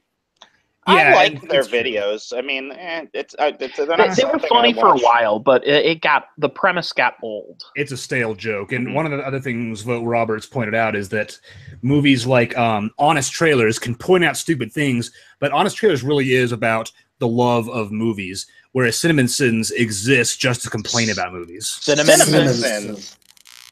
That's CinemaSins. CinemaSins. It's CinemaSins is going to the going to the airport and going to the cinnamon bun place and no, it's a CinemaSins. Just indulging is a cookbook by Shea Bigham.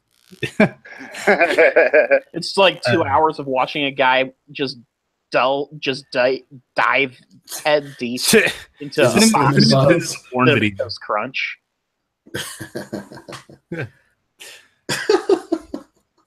Anyway, that's Death Note. Yeah, Shea Bigham's favorite movie. Bill Arsenault, you saw blood. Is it blood on the face or blood in the face? Or both? Oh, blood in the face. We want to talk about this? We want you to talk about it. Yeah. Oh, I know, but I mean, like, I didn't think it was on the docket, but that's cool. I can go with the flow. You know. Yes, I saw this movie on Fandor a couple days ago. It was recommended to me by a local documentary filmmaker by the name of Alvin Champagne. At least I hope I'm getting his last name right. It looks like champagne, so maybe it's Champagne. I don't know. But nonetheless, it is a film about the neo-Nazi white power KKK movement in the early 90s. And it is strikingly relevant to today. Yeah. It is a grotesque and disturbing film, not of we don't see images of people getting hurt or killed or mutilated or anything like that.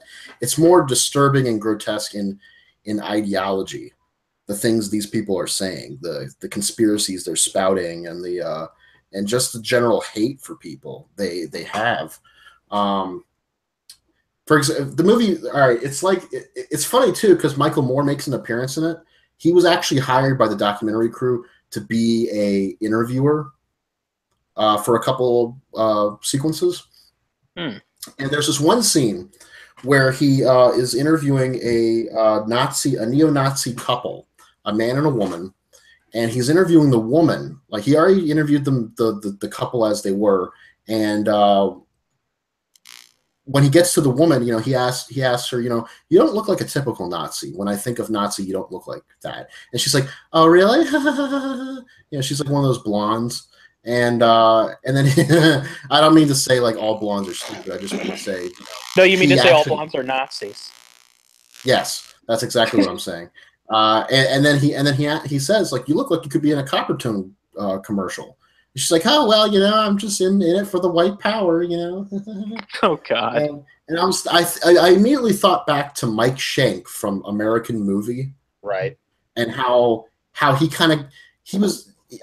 wasn't being used at all by Mark or anything. They were just good friends and he was helping out. But I thought if the scenario was different, she could be like Mike Shank. She could be the Shank. Yeah, he was the guy who was in American Movie, the documentary about the making of Coven. I don't know if you've seen it, Hawk. You should see it. It's an amazing film. It really is. It's one of the best films you'll ever see. That's just an awesome name. That's why I'm. Okay, listen, Mike man, Shank. it's 10 in the morning. Well, Mike Shank's character. Mike Shank is this. He's the best friend of Mark Borchardt in this particular documentary, and in the documentary, he's presented as this very harmless, very kind, very benevolent alcoholic. Man. Mike Shank is also a prison-themed professional wrestler. Oh, okay. Well, well, no, he's not. Well, he was a he's a recovering alcoholic in the movie. He's someone who used to be on drugs and alcohol, and now he's like not. But you could tell his brain maybe had been affected by years of drug and alcohol use, because he's a lot slower now. He talks very gently, very calmly. Kind of talks like this. I met Mark in high school, and he has the best scream in the movie, though. But he's got the best scream. Yes, he plays those Metallica songs on acoustic guitar too. Yeah, no, he's very talented. It's just you can tell his years of abuse had affected him. He's burned out. He's burned out, but he's a. Go ahead. I was just going to say, for years I've wanted recordings of the Metallica covers he did for that movie, and there are no full versions of them that I know of. That's too bad. But they're in the trailer and stuff. I know you know what I'm talking about, because they're awesome. My point is, I'm getting at is this young woman that Michael Moore interviews, reminds me of Mike Shank in that, like, if his friend wasn't Mark, it could be someone maybe abusing him or manipulating him or coercing him into joining some kind of stupid group like the like a white supremacist. Like a white supremacist group. That's kind of what I got from this young woman. Was she wasn't very too bright. She probably met some guy and they became boyfriend and girlfriend, and he got her involved in this. That was probably her way in.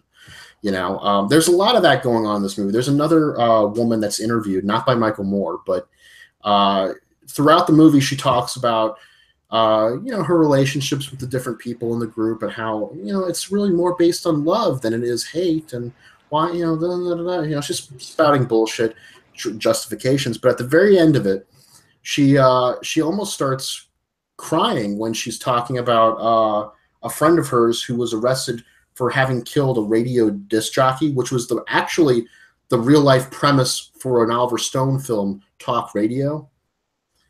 And you get the impression that she is probably being like watched off camera by someone, because she's constantly looking off camera. She's constantly like trying to decide what to say, What is this, Scientology? Her body language is very, very suspicious. Mm-hmm. And it showed me that she's probably not there by choice. Right. And then we see footage and other interviews. It's mostly interviews. There's some archival footage of people from the past, and not just Hitler, but like 1950s and 60s era neo-Nazi people. And but the bulk of the footage is the early 90s. There's this one kind of funny bit, but it's funny more because of circumstance. They're out in this field having a rally, And one of the leaders of the rally comes out and starts yelling. He's saying, like, all right, everyone, those of you that are parked over there, could you move your cars? Because when we do the cross burning, if the rain happens, we're going to have to move the burning over there. So make sure you move your cars, please. Remember, there's punch and cookies inside, and have fun. Thank you. You know, it's all there's this creepy, casual, leisurely atmosphere to the proceedings. You know, they're just out there, you know, sharing white brotherhood. You know, they're just out there, you know, having a ball. You know, just, even white supremacists have potlucks. Right, but it's so unnerving because then they talk about horrible shit. And there's this one incredibly horrific moment where he's meeting with a documentarian. This is at the very end of the movie. In fact, it's the ending. The documentarian has had enough. You know, throughout the film, he's been listening to these people talk about hate and conspiracies and paranoia and all that stuff, and he hasn't expressed his opinion once. Now he says, "Buy into your bullshit." You think that the people watching this are going to say, "This is something I should, you know, believe in or agree with," and they immediately start like, well, you know, is there a part of you that believes in it? You know, what can you say that when you leave here, there's a part of you that won't believe in what I'm saying? And the movie ends right there on that note, and it's just, you know, it got me thinking. I was like, oh my God, you know, that these people, you know, they really believe in this shit, and they will go to whatever lengths to start this race war. Because throughout the movie, they're talking about a race war that's coming. Oh, it's coming. It's coming soon. It's going to happen. And they might as well be like Alex Jones saying, it's going to happen. The concentration camps are on their way, you know. Oh, boy. And, of course, you know, now he's not saying those kind of things. He's saying other weird things. But, you know, it's a very disturbing, deeply disturbing film. And I would highly recommend it's only about a little over an hour long. I would recommend it, but it is a fascinating watch. But be warned going into it that you probably want to vomit afterwards, or shower afterwards, just from the sheer amount of bile that comes out of these people. Right. I saw recently a commercial for a website called Farmers Only or Farmers Meat or something. Yeah, Farmers Only. Have you guys seen the commercial for this? Because it's all white people. Yeah, and I guess the premise is of this it is this like a meet cute website for farmers? Or? It's a dating site for farmers. That's I think on the surface. Seriously, yes. it is. Yeah, okay. Yes. It's like Christian Mingle, but if you're a surface. farmer. On the surface. And it's not just farmers. It's just like people that like live in the country, I guess. People that like to ride ATVs or whatever. I don't know. But I think ride ATVs. That's called having a Twitter account in Wyoming. I think. I mean, like they can live in corn. I legitimately think that under the surface, this is just a way for white supremacists to meet each other and date. It could be. I mean, I don't know. I don't know if that's the obvious. intent. I think Bill. One thing is you live in Delaware, and I live in Illinois, and in Illinois there are literally thousands and thousands of farmers. There's farmers in Delaware, but yeah, I understand what you're saying. Like I live in. I'm talking about because I'm talking about you can't throw a rock without hitting a cornfield in this state, and it's. What I'm saying is there are plenty of single farmers out there who just looking for love. But I feel like this. Yeah, I think to equate farmers with. I think on the down low, this is like a way for racists to meet each other. That's not entirely what it's for, but I guarantee you it's used for that. Well, I think you're equating, racists Why don't with. They have any other races in their commercial then? Well, you're right about that, but in that community, in reality, there's actually some diversity because in agriculture you got immigrants, some illegal, some not legal, some illegal, some legal, but you got people from other countries coming in to do this hard work, and then you got other people who are just like the managers or the supervisors of the farm. I don't know. I don't know what the technical terminology is for the hierarchy of the farmland. But what I'm getting at is like the commercial's probably presenting this stupid image, the stereotype. Of, it is. It is that it's mostly like white American farmland, heartland people. But I just feel like if a white dude went on like a dating website and was very open about his racism and couldn't find a date, that Farmers Only's looking kind of appealing. I'm willing to bet you, Bill, that there are like Nazis only dating sites. On any dating site though. It's when was the last time you saw a commercial for Match.com that didn't have white people? Well, that's the thing we're talking about here. All of them do. OkCupid, after what happened in Charlottesville, they were like, if you see any accounts on here that are talking racism or has something racist in their bio, specifically with regards to neo-Nazism and stuff like that, we will delete that account. Here's the thing about that. I spent some time using OkCupid, and there's these series of questions that you answer, and some of them ask like not flat out, but they say like, do you have a problem with another race? Yes or no? And it's like obvious ways to tell if somebody's racist on there. Yeah. So but I get maybe they mean like harassment. Yeah, I think that's what they were getting at. It wasn't so much like yes, if you on your account bio you say for ethnicity you say the Aryan Brotherhood or something like yeah, you can't, it's not going to look good. But, is that an option? No. I thought OkCupid only let you tick off boxes. Hopefully, that's not one of the choices. I don't know how OkCupid works anymore. I used it like 5, 6, 7 years ago or something. Yeah, it's been too long for me. Yeah, me too. Obviously, it doesn't work. So actually, it works incredibly well for one of my friends if he's telling the truth. But I met a girl on there. That I'm vibing with. Yeah, it happens. It happens. It's just it depends. No, I think it's just me. It's me too. Yeah. So. Hey, it's you gotta go outside of your. It doesn't matter. Comfort zones. Yes. That's not what I was gonna say. Well, you kind of did, but all right. Anyway. So neo-Nazis. If you guys want to date, do not go to OkCupid. Next. The Tick. Speaking of. I don't know. What is the segue to the Tick from neo-Nazis? Speaking of social issues and speaking of social anxiety, the main character in the Tick has a lot of it. Friend of Brett Davis, the actor. I can't remember his name. The actor who plays Griffin Arthur. Newman plays Arthur. He's friends with Brett Davis. I think him and Peter Serafinowicz. It doesn't matter.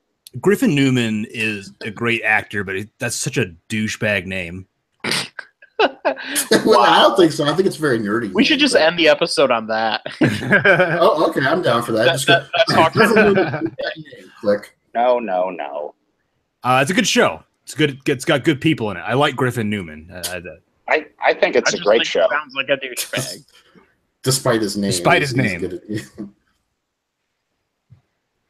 I enjoy it. What else about the show? It's an Amazon. So this is part of the Amazon pilots a year ago. Thinks a guy named Griffin Newman sounds like a douchebag. It's what? Nothing. So this is this was originated with the Amazon original pilots. Like as we know this, every year or two, Amazon will drop a small handful of pilots for shows that may or may not make a full run to series. Amazon Prime viewers watch them, rate them, and really are the voice, the deciding factor on whether or not the show gets made into a full series. Last year, they had Jean-Claude Van Johnson, I Love Dick, and The Tick. And all three of those shows made it to full series. Didn't they also have The Last Tycoon? That wasn't part of the pilots. That was a couple years ago. I think that just went straight to series, actually. Oh, okay. Right. Because this year, the 5 pilots were Oasis, Budding Prospects, The Marvelous Miss Mabel, the fucking new VIPs, and Fuck, what was the last one? Sounds like you're jacking off to this. Yeah. I was about to say. Fuck. Fuck. I'm trying to remember. Hold on. Thank It you. doesn't matter. But anyway, it's a part of the pilot season, and it got the Legend picked of up Master because- Legend. Okay, so it got picked up because it was very popular with the audience, and it took several months, if not maybe a year, for it to complete. Something like that. I seem to remember the Tick coming out around this time last year. So yeah, it's been out for about a year. Okay. Now, didn't they change the costume a little bit? They updated They did, it and they even reference it too. Oh, okay. After at the very beginning of episode 2, Arthur turns around and said, "You look different," and the Tick's like, "Thanks," and that's all they say about it. Which is it's a very Tick exchange of dialogue. Now, a lot of people have been comparing this new iteration of the Tick to BoJack Horseman or shows of that nature that kind of deal in existentialism and I haven't really self-doubt. I don't know if I would say BoJack Horseman and the Tick have similar themes. I wouldn't say that the Tick deals much in existentialism either. No, I don't know if that's what I'm trying to say, but I have seen some people compare this to shows that are a little bit, I guess, deeper than what kilter. Can I off step in kilter? here? Yes, but go ahead. So, in my take on it is, and yes, it's deeper. This is the most quote unquote serious adaptation of the Tick there's ever been, in which the world around him takes itself more seriously. The Tick is still the Tick. Yeah. The creators wanted to make the show a little more grounded than it has been. And I think it works. It works perfectly. What's great about it is when you say the world is grounded, the world of non-superheroes is grounded, but every person who is super in any way, shape, or form is utterly out of their goddamn gourds. Yeah.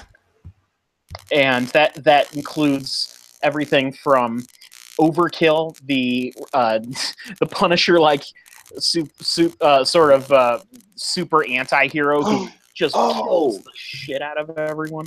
That was one of my big shot. Okay, that was one of my favorite lines from episode 3 when Arthur was describing Overkill just wasting everybody. It's like he said it was like he was trying to find somewhere to put his knife and kept trying, or something like that. Yeah, something like that. Yeah, and of course, those who didn't notice, my favorite character in the entire series was Overkill's sidekick, Danger Boat, voiced by Alan Tudyk. Danger Boat is awesome. Yes. One of my favorite characters was Derek, Miss Lint's roommate and ex-husband. Mm-hmm. Just because he was such a fucking, he's a hipster and a nice guy, but you fucking hate him. Yes. In every scene he's in, he has a different screen-printed hipster tee. Like, one of them says, "This is what a feminist looks like." Yeah. And another one just says, "Kombucha." Oh, God damn it. You're clearly supposed to be like, I just do not care if this guy dies. And the actor that plays Derek is so great at selling the douchey, hipster, nice guy persona. Mm-hmm. I think the main thing that makes this iteration of the Tick work above, say, let's go ahead and pull in the other live action attempt. The other live action attempt had the problem of trying. It had the, not the problem. What do you call it? The baggage of having to deal with 30-minute story arcs, and also a very, very obviously low budget, because the special effects they had in the Fox series just did not. They didn't have the money to make the Tick do anything particularly special. Now, of course, here the budget isn't huge either, but there's enough special effects that make everyone look super and not just like dudes who put costumes on themselves. On that subject, I have the DVD of the live action Patrick Warburton series, which I actually still find funny, by the way. Oh yeah, it's great. The show is good, and it's more of a live action version of like what the cartoons or the comic books are. And I will talk about like why this version of the Tick is so different. But the Patrick Warburton show, apparently the antennas were robotic, Mm-hmm. and Patrick Warburton was always concerned, like if he was getting laughs out of his performance or out of the antennas, and he was very jealous of them. The antennas appear to move in this too. Were they CG'd or something? The antenna? Yeah. I think they were CG because I noticed that too. What? Yeah, I'm not sure because they look practical. They definitely were moving though. It could have been animatronics, but the cowl seemed too tight to allow that kind of machinery. They did it on the Patrick Warburton costume. Yeah, and actually it worked pretty well. Speaking of that, which the beating heart of the show is still Peter Serafinowicz as the Tick. Oh, I honestly, the pilot didn't have me completely sold on his performance, but there was a point when he said, "Good night, Irene." No, I mean, yeah, he says that too. But like anytime, yeah, and these are old Tick lines that date back to like the fucking comic from the early '90s. But he convinced me. I'm on board now. Like I was a little skeptical with the pilot, but I love this. One of the things I laughed the hardest at, one of the jokes, is when the Tick is at that convenience store and the owner's wife is feeding him that dish that he can't pronounce. And every time somebody pronounces it for him, he just bursts out laughing. Yeah. We'll just call it rice. Jackie Earle Haley as the Terror was awesome. Yeah. He's really scary. Well, have you guys ever seen any of the previous incarnations of the Terror? No. Was he on the cartoon series? He was, but that was a little different. He's usually portrayed as like an old, incapable man. Like he used to be a great supervillain, and now he's like. Jackie Earle Haley plays him like a clearly aging man. But he's actually intimidating in this at certain points. Like that's true. It's a bit of a different interpretation of the character from the previous incarnations. It also has the show also has one of the best moments of product placement I've seen in a long time. The vitamin water? No, the Amazon Alexa. Oh, that was pretty funny, I will admit. Yeah. The Terror is like, Alexa, play menacing music. Oh, yeah. and that's exactly how Alexa works, because I have one. Oh. I actually liked the recurring joke of Ramses drinking the vitamin water, because it was like, I don't know, there's something about his character that just fit that. He'd be the douche that drinks that shit. Alexa, stop. Are you trying to... No, when I was quoting the scene, my speaker actually picked up on what I was saying and started playing music. Oh, so you just product placed Alexa into our episode, huh? Yeah, I did. Yeah. No, I have one sitting. I have it on the table behind me, by my bed, and it works just like it did in the show. So you asked it to play menacing music, and it actually did. It started playing it, yeah. So now I need to. That's awesome. Yeah, I need to. I almost want Alexa. I know for a fact that my brother has Alexa. I'm totally gonna go over to his house and tell it to play menacing music.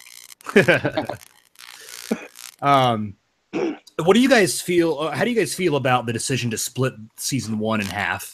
I hate it. I'm so angry because I look at Wikipedia for when the new episodes are coming out, and it just says 2018. I think it's January though. Oh, okay. I think it was a necessary evil because on one hand, I'm sure they're probably this is a show that. Because they put some budget into this, but it's also a risk because it's one of those shows that could be popular, but it might only be popular to a small amount of people. And so, saving your money and coming up with 6 episodes and then putting together another production schedule, that might be what they have to do in order to get the show made, and that's fine with me. And that also, and the fact that they announced that the show is going to be a thing over a year ago, and they really need to show some product.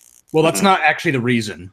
The creator of the show said that he split the season in half to kind of curb binge watching. He said he loves binge watching, but it feels so lonely, and he split The Tick season 1 in half because he wants fans to talk about the show together and be excited together about it. So that sounds like reverse engineering to me. It does, and I kind of agree with him, and I also don't think that he should be directing us to operate in that way. But at the same time, it's his thing, and when he created it, and I will say one of the best jokes. Way. One of the best jokes in this entire 6-episode run was at the very end of the last episode where the Terror appears and goes, "Cliffhanger." Yeah, that was good. Oh, yeah. Now, let's talk about Ben Edlund, because he's had an interesting journey from the live-action Tick to now, which is that he started writing in television. Oh, Ben Edlund has done. He's kind of a renaissance man in a way, because he wrote for the Tick. He actually wrote for Firefly, believe it or not. He worked on Angel. He worked on the Venture Brothers. Yep. Supernatural. That Point Pleasant TV show. Star Wars: The Clone Wars. Revolution. Gotham. Now, a lot of these shows you're naming, he wrote one episode of, like Clone Wars and Venture Brothers. Well, but he wrote episodes of all of these, and that's he's all over the place. And it's interesting that almost all of these involve characters who have some sort of superpower. Hell, even Firefly, you have Summer. So, yeah, it's one of those things where maybe he's just damn good at writing superhero shit. Ben Edlund's work on Supernatural is one of the main reasons anyone should ever watch Supernatural. And he left in season 6, which is where it started to get shitty. So, oh god, don't tell that to the Supernatural fans. They will. Oh, I know, they're crazy people. They harass the actors' wives and shit on Twitter. Like, it's a shit show. I actually know someone who is like she went to the Chicago Supernatural con, which they actually have a con just for Supernatural. I believe it. Yeah, I believe it. The first 5 seasons of that show are good. Like, pretty. By the way, one of the episodes of Venture Brothers written by, well, or at least co-written by Ben Edlund was, if you've seen from the 2nd season, Guess Who's Coming to State Dinner, the episode that's a Manchurian Candidate ripoff. That one was good. Yeah, that's one of my favorites. He was the sole writer of one of the all-time best Venture Brothers episodes, Viva Los Muertos. Jackson Public, I think, is the guy. He used to write Tick comic books in the 90s. After Ed had left the comic book writing biz. So clearly they know each other. And it's, Viva Los Muertos, if you don't remember that episode of Venture Brothers, that is the episode that kind of that's the episode where Dr. Venture constructs like a Frankenstein's monster, and it's like a whole Scooby-Doo parody where like Scooby-Doo people come to Dr. Venture's lab and decide to investigate it. It's amazing. My point in bringing this up, though, is that so Ben Edlund has learned to write live-action television in his time. Not that the Tick live-action show was bad, but it was just the Tick. Like, it's the Tick as we've always known it. And this is such a different take on it, and it's clearly implementing, like, more long-running stories and story arcs and character arcs and that kind of thing. While at the same time, very much staying in tune with what the Tick is as a character. Mm-hmm. Well, that's how I described it to a friend of mine. I was like, it's kind of like a more lighthearted Marvel Netflix show, but it has the Tick in it, and the Tick is not any different than he has ever been in any incarnation. Like, he is the Tick still, and that is like crazy idea that it works. Like, it's an interesting dichotomy because on one hand you do have Arthur's. They constantly reference the fact that Arthur had a psychotic break at some point prior to the events of the series, and that his family is still suffering to an extent the worry of him relapsing. But as the show goes on, you learn more and more about his family and find out that maybe his family's holding him back from becoming who he really should be.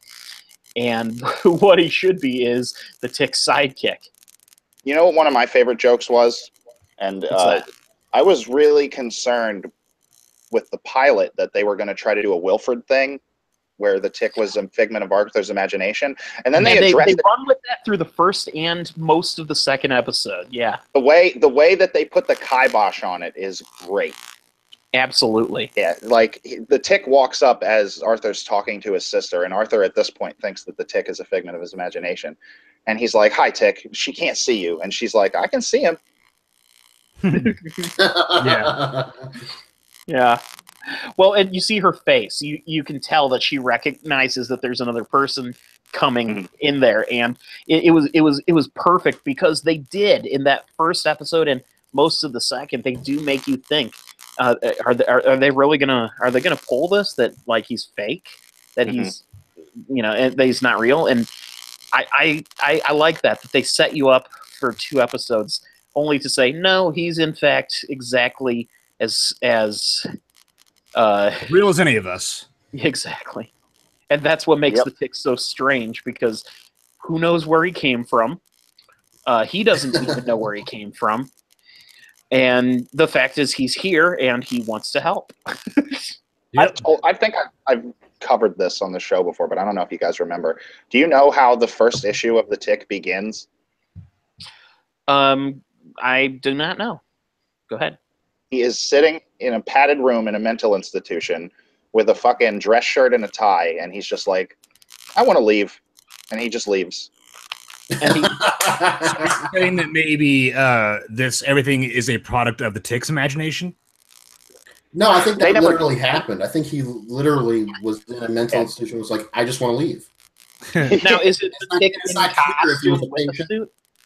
Yeah, it's not clear if he was a patient or if he was working there. You know, I like that. Oh, no. Yeah, the costume, the Tick costume is basically like that's part of his body. Like they've never shown him outside of the costume, and they never Okay, will. so it starts with him in a mental institution wearing a suit and tie, but It's in the over Tick his costume. Yeah. Okay, I just wanted to make sure I understood the image you were describing. The monologue of it is like bored. I'm gonna leave. Which is great because on one hand, it sets you up to think, yeah, he's a mental patient, but on the other hand, he's in the costume already. So what happened before this? Was he brought here by people? Or I think the great thing about it is that with this series. Yeah, actually dealing with his backstory, because previous to this, they have not dealt with his backstory because it was just sillier not to. Now, if they do deal with it, the trick is going to be doing that without it hurting that in the inherent humor of the mystery. There's a great joke in the Patrick Warburton series where Arthur is like wondering where he comes from, and he looks over and the Tick is watching Sesame Street on television and Grover's on the screen, and he gets real close and he goes, "Daddy?"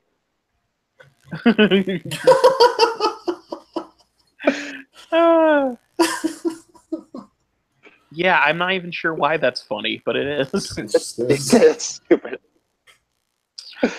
All right, I think we've talked the Tick around enough. It's great. It's great. Bill A, you should watch it. I will. I'll get to it immediately. I can't. And while wait for you're them. at it, if you have time, if you haven't seen other Tick series, they're the cartoon and the Patrick Warburton series. Well, I was a big fan of the cartoon growing up. Okay. I never really got into the Patrick Warburton one. Do you think they're going to do? Even though I felt like he was perfectly cast, I just never really watched it. Do you think they're going to do a live-action Chairface Chippendale? That would be. I think they could. That would be so awesome, to be honest with you. I think they're probably going to focus on the Terror for at least the time being, because isn't Chairface kind of another arch nemesis in a way? Yeah. Okay. In the cartoon, he's pretty much chair. The cartoon. That was just in an episode of the cartoon series. That was a very comfortable chair. That was kind of an obstacle. Like the Tick was like, "Don't sit in that chair. You'll never want to leave." Yes, I think that did happen. Okay. I haven't seen The Tick for a long time, but I do remember one episode of the cartoon series in particular in which a character was one of the bad guys was trying to clone the Tick and asked for a guy to collect a tissue sample, and the guy grabbed one of the Tick's snot rags and Yes. and accidentally they proceeded to clone a giant mucus version of the Tick. Yeah, the new Rick and Morty episode did something similar to that. Yeah, kind of in a way. But that episode, no, it's he first clones a booger version of Arthur that can only say "I Arthur," Mm-hmm. and then they make the snot Tick. But the enemy is called Thrakazog, and there's this whole banter back and forth where the Tick is mispronouncing his name. It's pretty funny. I don't even remember half the shit he says. Yeah, you know what? I will go ahead now, and I'm gonna rewatch the entire animated series. All right. I'll probably join you on that. We should do like vlogs. Well, you know what? Why don't we catch up on it on the show as we go along? Okay. Okay. Because I don't know if I'll have time to do vlogs. I've got a lot of stuff going on right now. But that Right. said, now Hawk and I have one last thing we need to talk about. We have our movie exchange, which is, as you guys know, every week either Hawk or I will choose a movie, and then we both agree mutually to watch it to talk about. We're going to start with Miss Sloane, which was Hawk's pick from a couple weeks ago. Yeah. And there's honestly not much I need to say about this, and I got to take off pretty quick here. But okay. Well, we'll make this quick anyway. Miss Sloane is a movie that is, as I saw it, it was decent enough, but feels like someone who really likes Aaron Sorkin. Yeah. Isn't 100% sure why he likes Aaron Sorkin. As a piece of Aaron Sorkin fan fiction, this is like a solid entry. Basically, Jessica Chastain is a cutthroat Hollywood, or not Hollywood, she's Washington, D.C. lobbyist. And her job is basically to push whatever agenda she's paid to push. And she finds herself in front of a congressional hearing for violations of, like, Senate ethics rules, basically. And the movie proceeds to flashback like 3 months prior to the events, and it shows her establishing this whole campaign in which she's campaigning against the gun industry. Yeah, and one of the problems I had with the movie is that it bounces around a lot, and it's really hard to be invested in Sloane as a character, because for the first half of the movie, she's a total shitbag and is a dick to everybody. And you're kind of like, well, you know what? Fuck her. I don't care if she gets indicted by the ethics committee. They pretty much make her out to be a truly sociopathic person, to the point where she basically says that she's eschewed the possibility of romance because her job is too much of her life. So instead, she pays a male gigolo to fuck her every once in a while. That's so. Okay. And then she has towards the end. I fucking hate when movies do this. Like in the back end of the second act, she has one of those emotional breakdowns. I'm so sad because I'm a mean person. Things. Yeah, and it's kind of out of character. And it is. The movie makes one of, I think, the bigger modern cinematic crimes of having a twist, being she knew all along what she was doing, even through all of these huge things that appear like screw ups. It feels like reverse engineering your story, where the writer came up with an ending and then wrote the movie around it.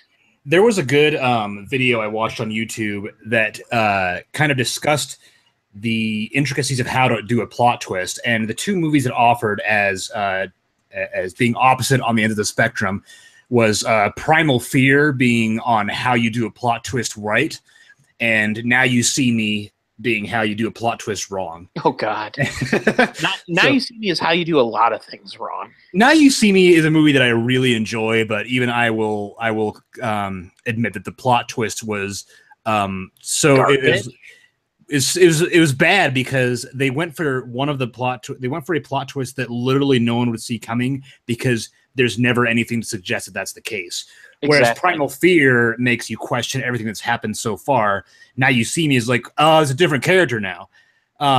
Miss Sloane is kind of that movie where there's nothing at all to telegraph that plot twist. You can't go back and look for the secrets and look for the clues. It's just like, hey, by the way, she outsmarted everyone, and everybody that seemed to hate her was just working for her. A couple times in the movie, I did have the feeling that they were gonna do something like that, but it was just because of my own cynical way I've watched these movies, where I'm like, they're gonna do that. She knows what she's doing all along. It has nothing to do with actual hints the movie dropped so much as this is what I feel like they're gonna do. Yeah. So that's pretty much all I have to say about Miss Sloane. Do you have any other? Yeah. It's fine. It's shot well. I like the score. It's a decent enough movie. It's just fairly tight direction from John Madden, which was good. Yeah. The real meat of the movie is Jessica Chastain's performance, which is really good. I will say, if you're looking for a John Madden directed thriller, check out The Debt from 2010. With Helen Mirren. That one's good. And Jessica Chastain, I believe she's in that too. She is, yeah. Anyway, as is Sam Worthington in a rare role where he actually has emotions. I don't want to get into this too much, but I find it so strange that Sam Worthington is in the highest grossing movie of all time and has had like 8 movies, if that, since that movie came out, Avatar. Well, he's guaranteed money for life because of the fact that he's going to be in the Avatar sequels. Sure. I mean, also, he kind of sucks, but... Yeah, well... Beside the point. Anyway, your movie for me this past week was Akira Kurosawa's Ran, which is... I kind of read up on this after I watched it. It is sort of... It takes after King Lear a lot. But Kurosawa actually had conceptualized and started writing the film before he knew about King Lear. So, right, and it just so happened that a lot of the elements of the story are similar to King Lear, and so he adapted it in his rewrites of the film. One of my favorite things about Ron is that and he did this on purpose, is that in King Lear, the main character is a victim of circumstance, whereas in Ron, the main character is a victim of everything that he's done catching up to him. Right, a victim of the circumstances that he created. Yeah. I mean, he's just not getting shit on by life. He is shit on because he deserves it. Well, yeah, he's karma is coming to collect the debt. So the movie opens up with an elderly warlord, Hidetora Ishimonji. I'll just call him call him Hidetora going forward, and he basically decides that he's getting too old and he wants to divide his kingdom amongst his 3 sons and maintain his own status as sort of the great lord, retaining his title and just basically living out the rest of his days, traveling to the castles of his sons and chatting with them and living it up. Chilling, yeah. Exactly. He thinks it's time for me to retire and my sons can take it up. And when he makes this announcement, 2 of his sons are incredibly ingratiating to him, to the point of basically slobbering over him and giving him a lot of love, whereas his youngest son basically insults him and says, "This is a horrible idea. You raised us to be bloodthirsty killers, and that's who we are." And immediately, as soon as this happens, he basically insinuates that my 2 older brothers are going to betray you. And Hidetora just is insulted that his son would speak so frankly to him, and he treats it as an insult and proceeds to banish him. And then proceeds to surrender his kingdom to his 2 remaining sons. Yes, and it kind of it all falls apart as everybody gets at everybody else's throat. Right. As you could imagine, exactly what Saburo said would happen happens. His eldest son essentially betrays him. His youngest son goes with what his eldest son tells him to do, which is basically shun his father. And his father is essentially a pariah. Only Saburo, the banished son, keeps faith with his father and tries his hardest to find his father and take his father into safety. And it's the irony of that sort of sets the story in motion. And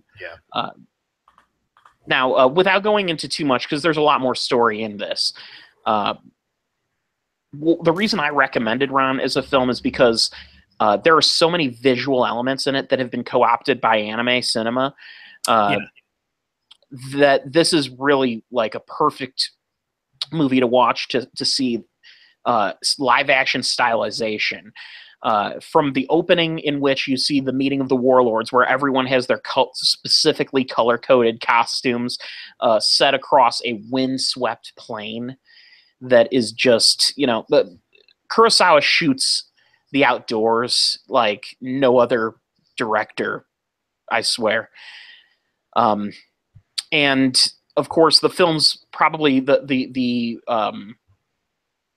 sequence in the film, which is truly the magnum opus of Kurosawa's career, is the 9-minute long mid-film siege sequence in which all of the sound is cut out and you just hear this really unsettling score set to the utter destruction of this medieval Japanese fortress at the hands of an army that just murders the hell out of everyone in there.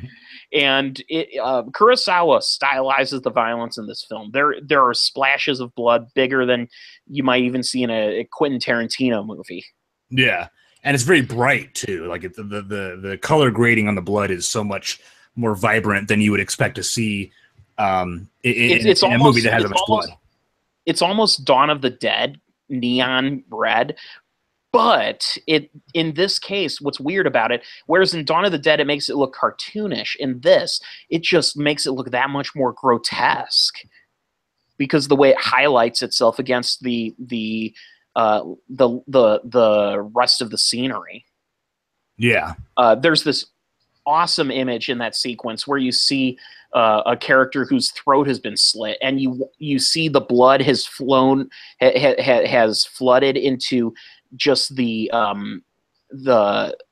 cracks of a sidewalk, and it makes this like tree-shaped image that is it's haunting. And if you're looking for a movie that is visually just at every moment is going to present you with something that you've probably not seen, it really hits you hard. And the film has also a strong nihilistic view bent to it.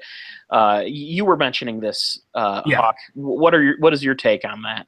I mean, I picked up on this immediately just because I don't know why I've had kind of a nihilistic mindset recently, but it's kind of just everybody in this film just gets fucked. Yeah, and there's really just no mercy for anyone. Even you have a couple of moments where things seem okay for a second, and then the life is like, nah, just kidding, and and it gets worse for everybody tenfold. And I would say one of the more vivid images of that is, without going into spoilers for the movie, I'll just tell you about the final shot of the film. The final shot of the film. In the distance, you see this. You see the ruins of this destroyed fortress, and the camera zooms in on a blind man who's walking slowly to the edge of this fortress that falls off a precipice, and he gets to the edge of it, and when he realizes he's about to fall off, he stops and stumbles, and he doesn't fall off, but he drops an image of the god Buddha that was given to him by his now deceased sister. And the picture was given to him under the auspices of it providing him with protection. And now he's lost that. and then the camera slowly pans out, and you watch as this blind man's just standing there, not knowing what the fuck else he's gonna do. Yeah, it's I thought it was a little too long, honestly, but I think that the movie was so visually and thematically effective that it ended up being I ended up really enjoying it. Being fair, Kurosawa films tend to be longer. He loves to indulge in long shots and silent moments, and you do have to get used to that. That's probably why I don't even notice it with Ron, because it is actually one of his more fast-paced films. Yeah. Despite it. Actually, if you're looking for a faster-paced movie, oddly enough, a movie that's longer than this, but is certainly faster-paced. Another color picture of his, Kagemusha, which until recently, I think it was still on Netflix. Kagemusha is, a lot of people have called it a dress rehearsal for Ron. It very much has, it feels like that in a lot of ways, in that it has a lot of similar themes to it. It's not as good of a movie, but it's visually beautiful, and it has a very interesting, you know what, it is in fact still on Netflix. Yeah. Okay. Kagemusha is interesting as from a production standpoint. That's the movie that where Kurosawa had reached the point where he was no longer getting any funding from Japanese investors, and actually, of all people, the people who invested in that movie basically saved its production were George Lucas and Francis Ford Coppola. Yeah. So they actually are listed as executive producers because they convinced 20th Century Fox to make up a shortfall on the film's budget. Huh. Interesting. Mm-hmm. Anyway, so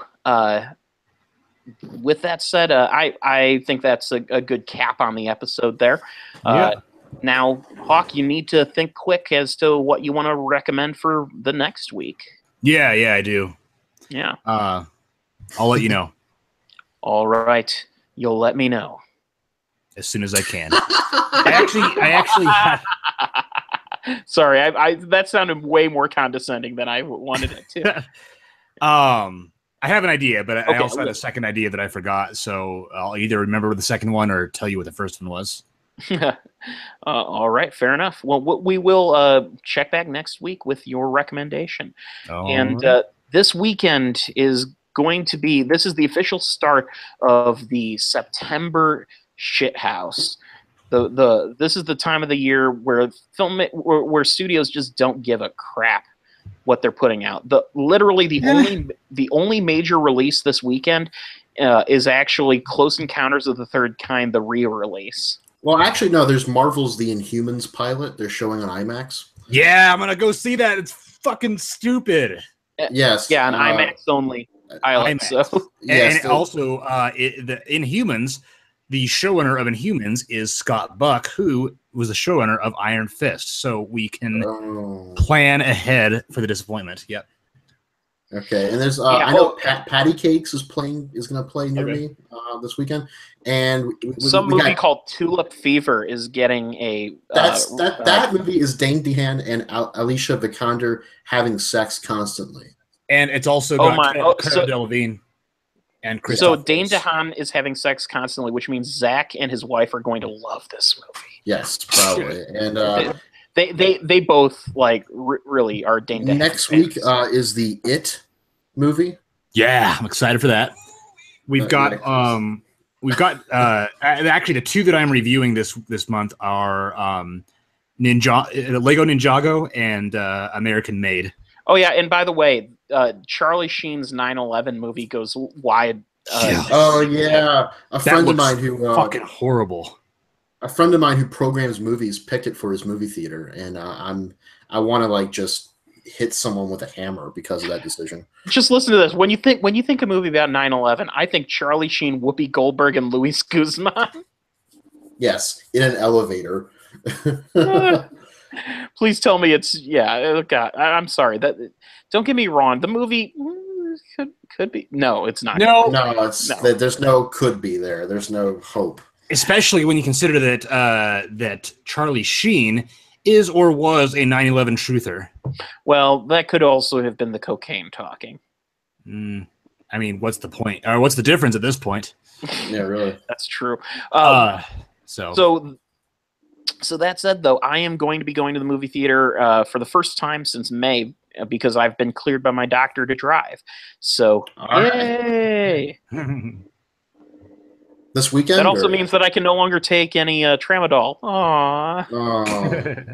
I haven't actually for over a week anyway, but it's one of those things. It's still a nice little perk. Is that this weekend? You're going to the theater? I am. So go see Inhumans. I know I am. I have no. I'm going to go see it. I'm going to go see it tomorrow night at its Inhumans? premiere. Yeah, Inhumans. Nice. I think they're handing out posters for it too. So. Yeah, that's man. That's my life is complete. Wow, an Inhumans poster. Yeah, really, right? Complete my collection. To see an ABC, to see a pilot of an ABC television series in IMAX.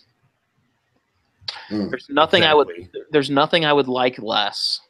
And as what about seeing Dan Dehaan's ass?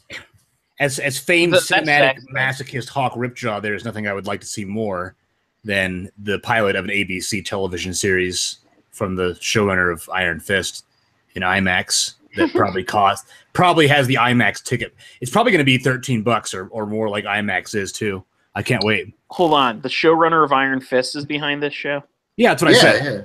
You said that earlier. Right? I know. It just sunk in. Sunk in. Yeah. My favorite line is from the trailer. It's "We will finally have a world to live on, thrive on." My favorite part of the trailer, I think they probably cleaned this up for the new trailer, but there's a fight in the streets and they use this like the most basic stock punching sound effects. Like they're fighting like whoosh, whoosh. And I'm pretty sure they cleaned it up with a better sound effect for the actual product, but I'm also kind of hoping they didn't. I'm now looking up Scott Buck's filmography to see if there's anything that redeems him. Then, of course, there's the teleporting dog. Yeah, a giant teleporting dog. Yeah. Giant teleport. Scott Buck wrote the teleplay for Tremors 4, The Legend Begins. That's where the Tremors go to the Wild West. He's a producer on 6 Feet Under. He wrote 10 episodes of Coach. Who remembers Coach? I do. I do. My dad was a football coach, so of course we watched Coach in the 90s. It was a funny show, I guess, but it was. I didn't give a fuck about it. Coach was a decent show until the show moved to Florida. It was like originally like he was a coach at a Minnesota State college that always sucked, and then they were like, "Well, we have nothing else to tell, so we're going to move the series. We're going to say he's now a pro coach in for a Florida team." And the show went to hell after that. I can imagine. But he wrote 2 episodes of the HBO series Rome, and you know what? That's cool with me. All right. Well, we'll see. Scott Buck has written we'll see what happens this weekend. He wrote one of the better episodes of Rome. These being the words of Marcus Tullius Cicero. That's actually one of the absolute best of that series. So yes, we will see this weekend. All right. Yeah, we'll find out. We'll find out. You're actually going to go see this, aren't you, Hawk? Yep. Yeah.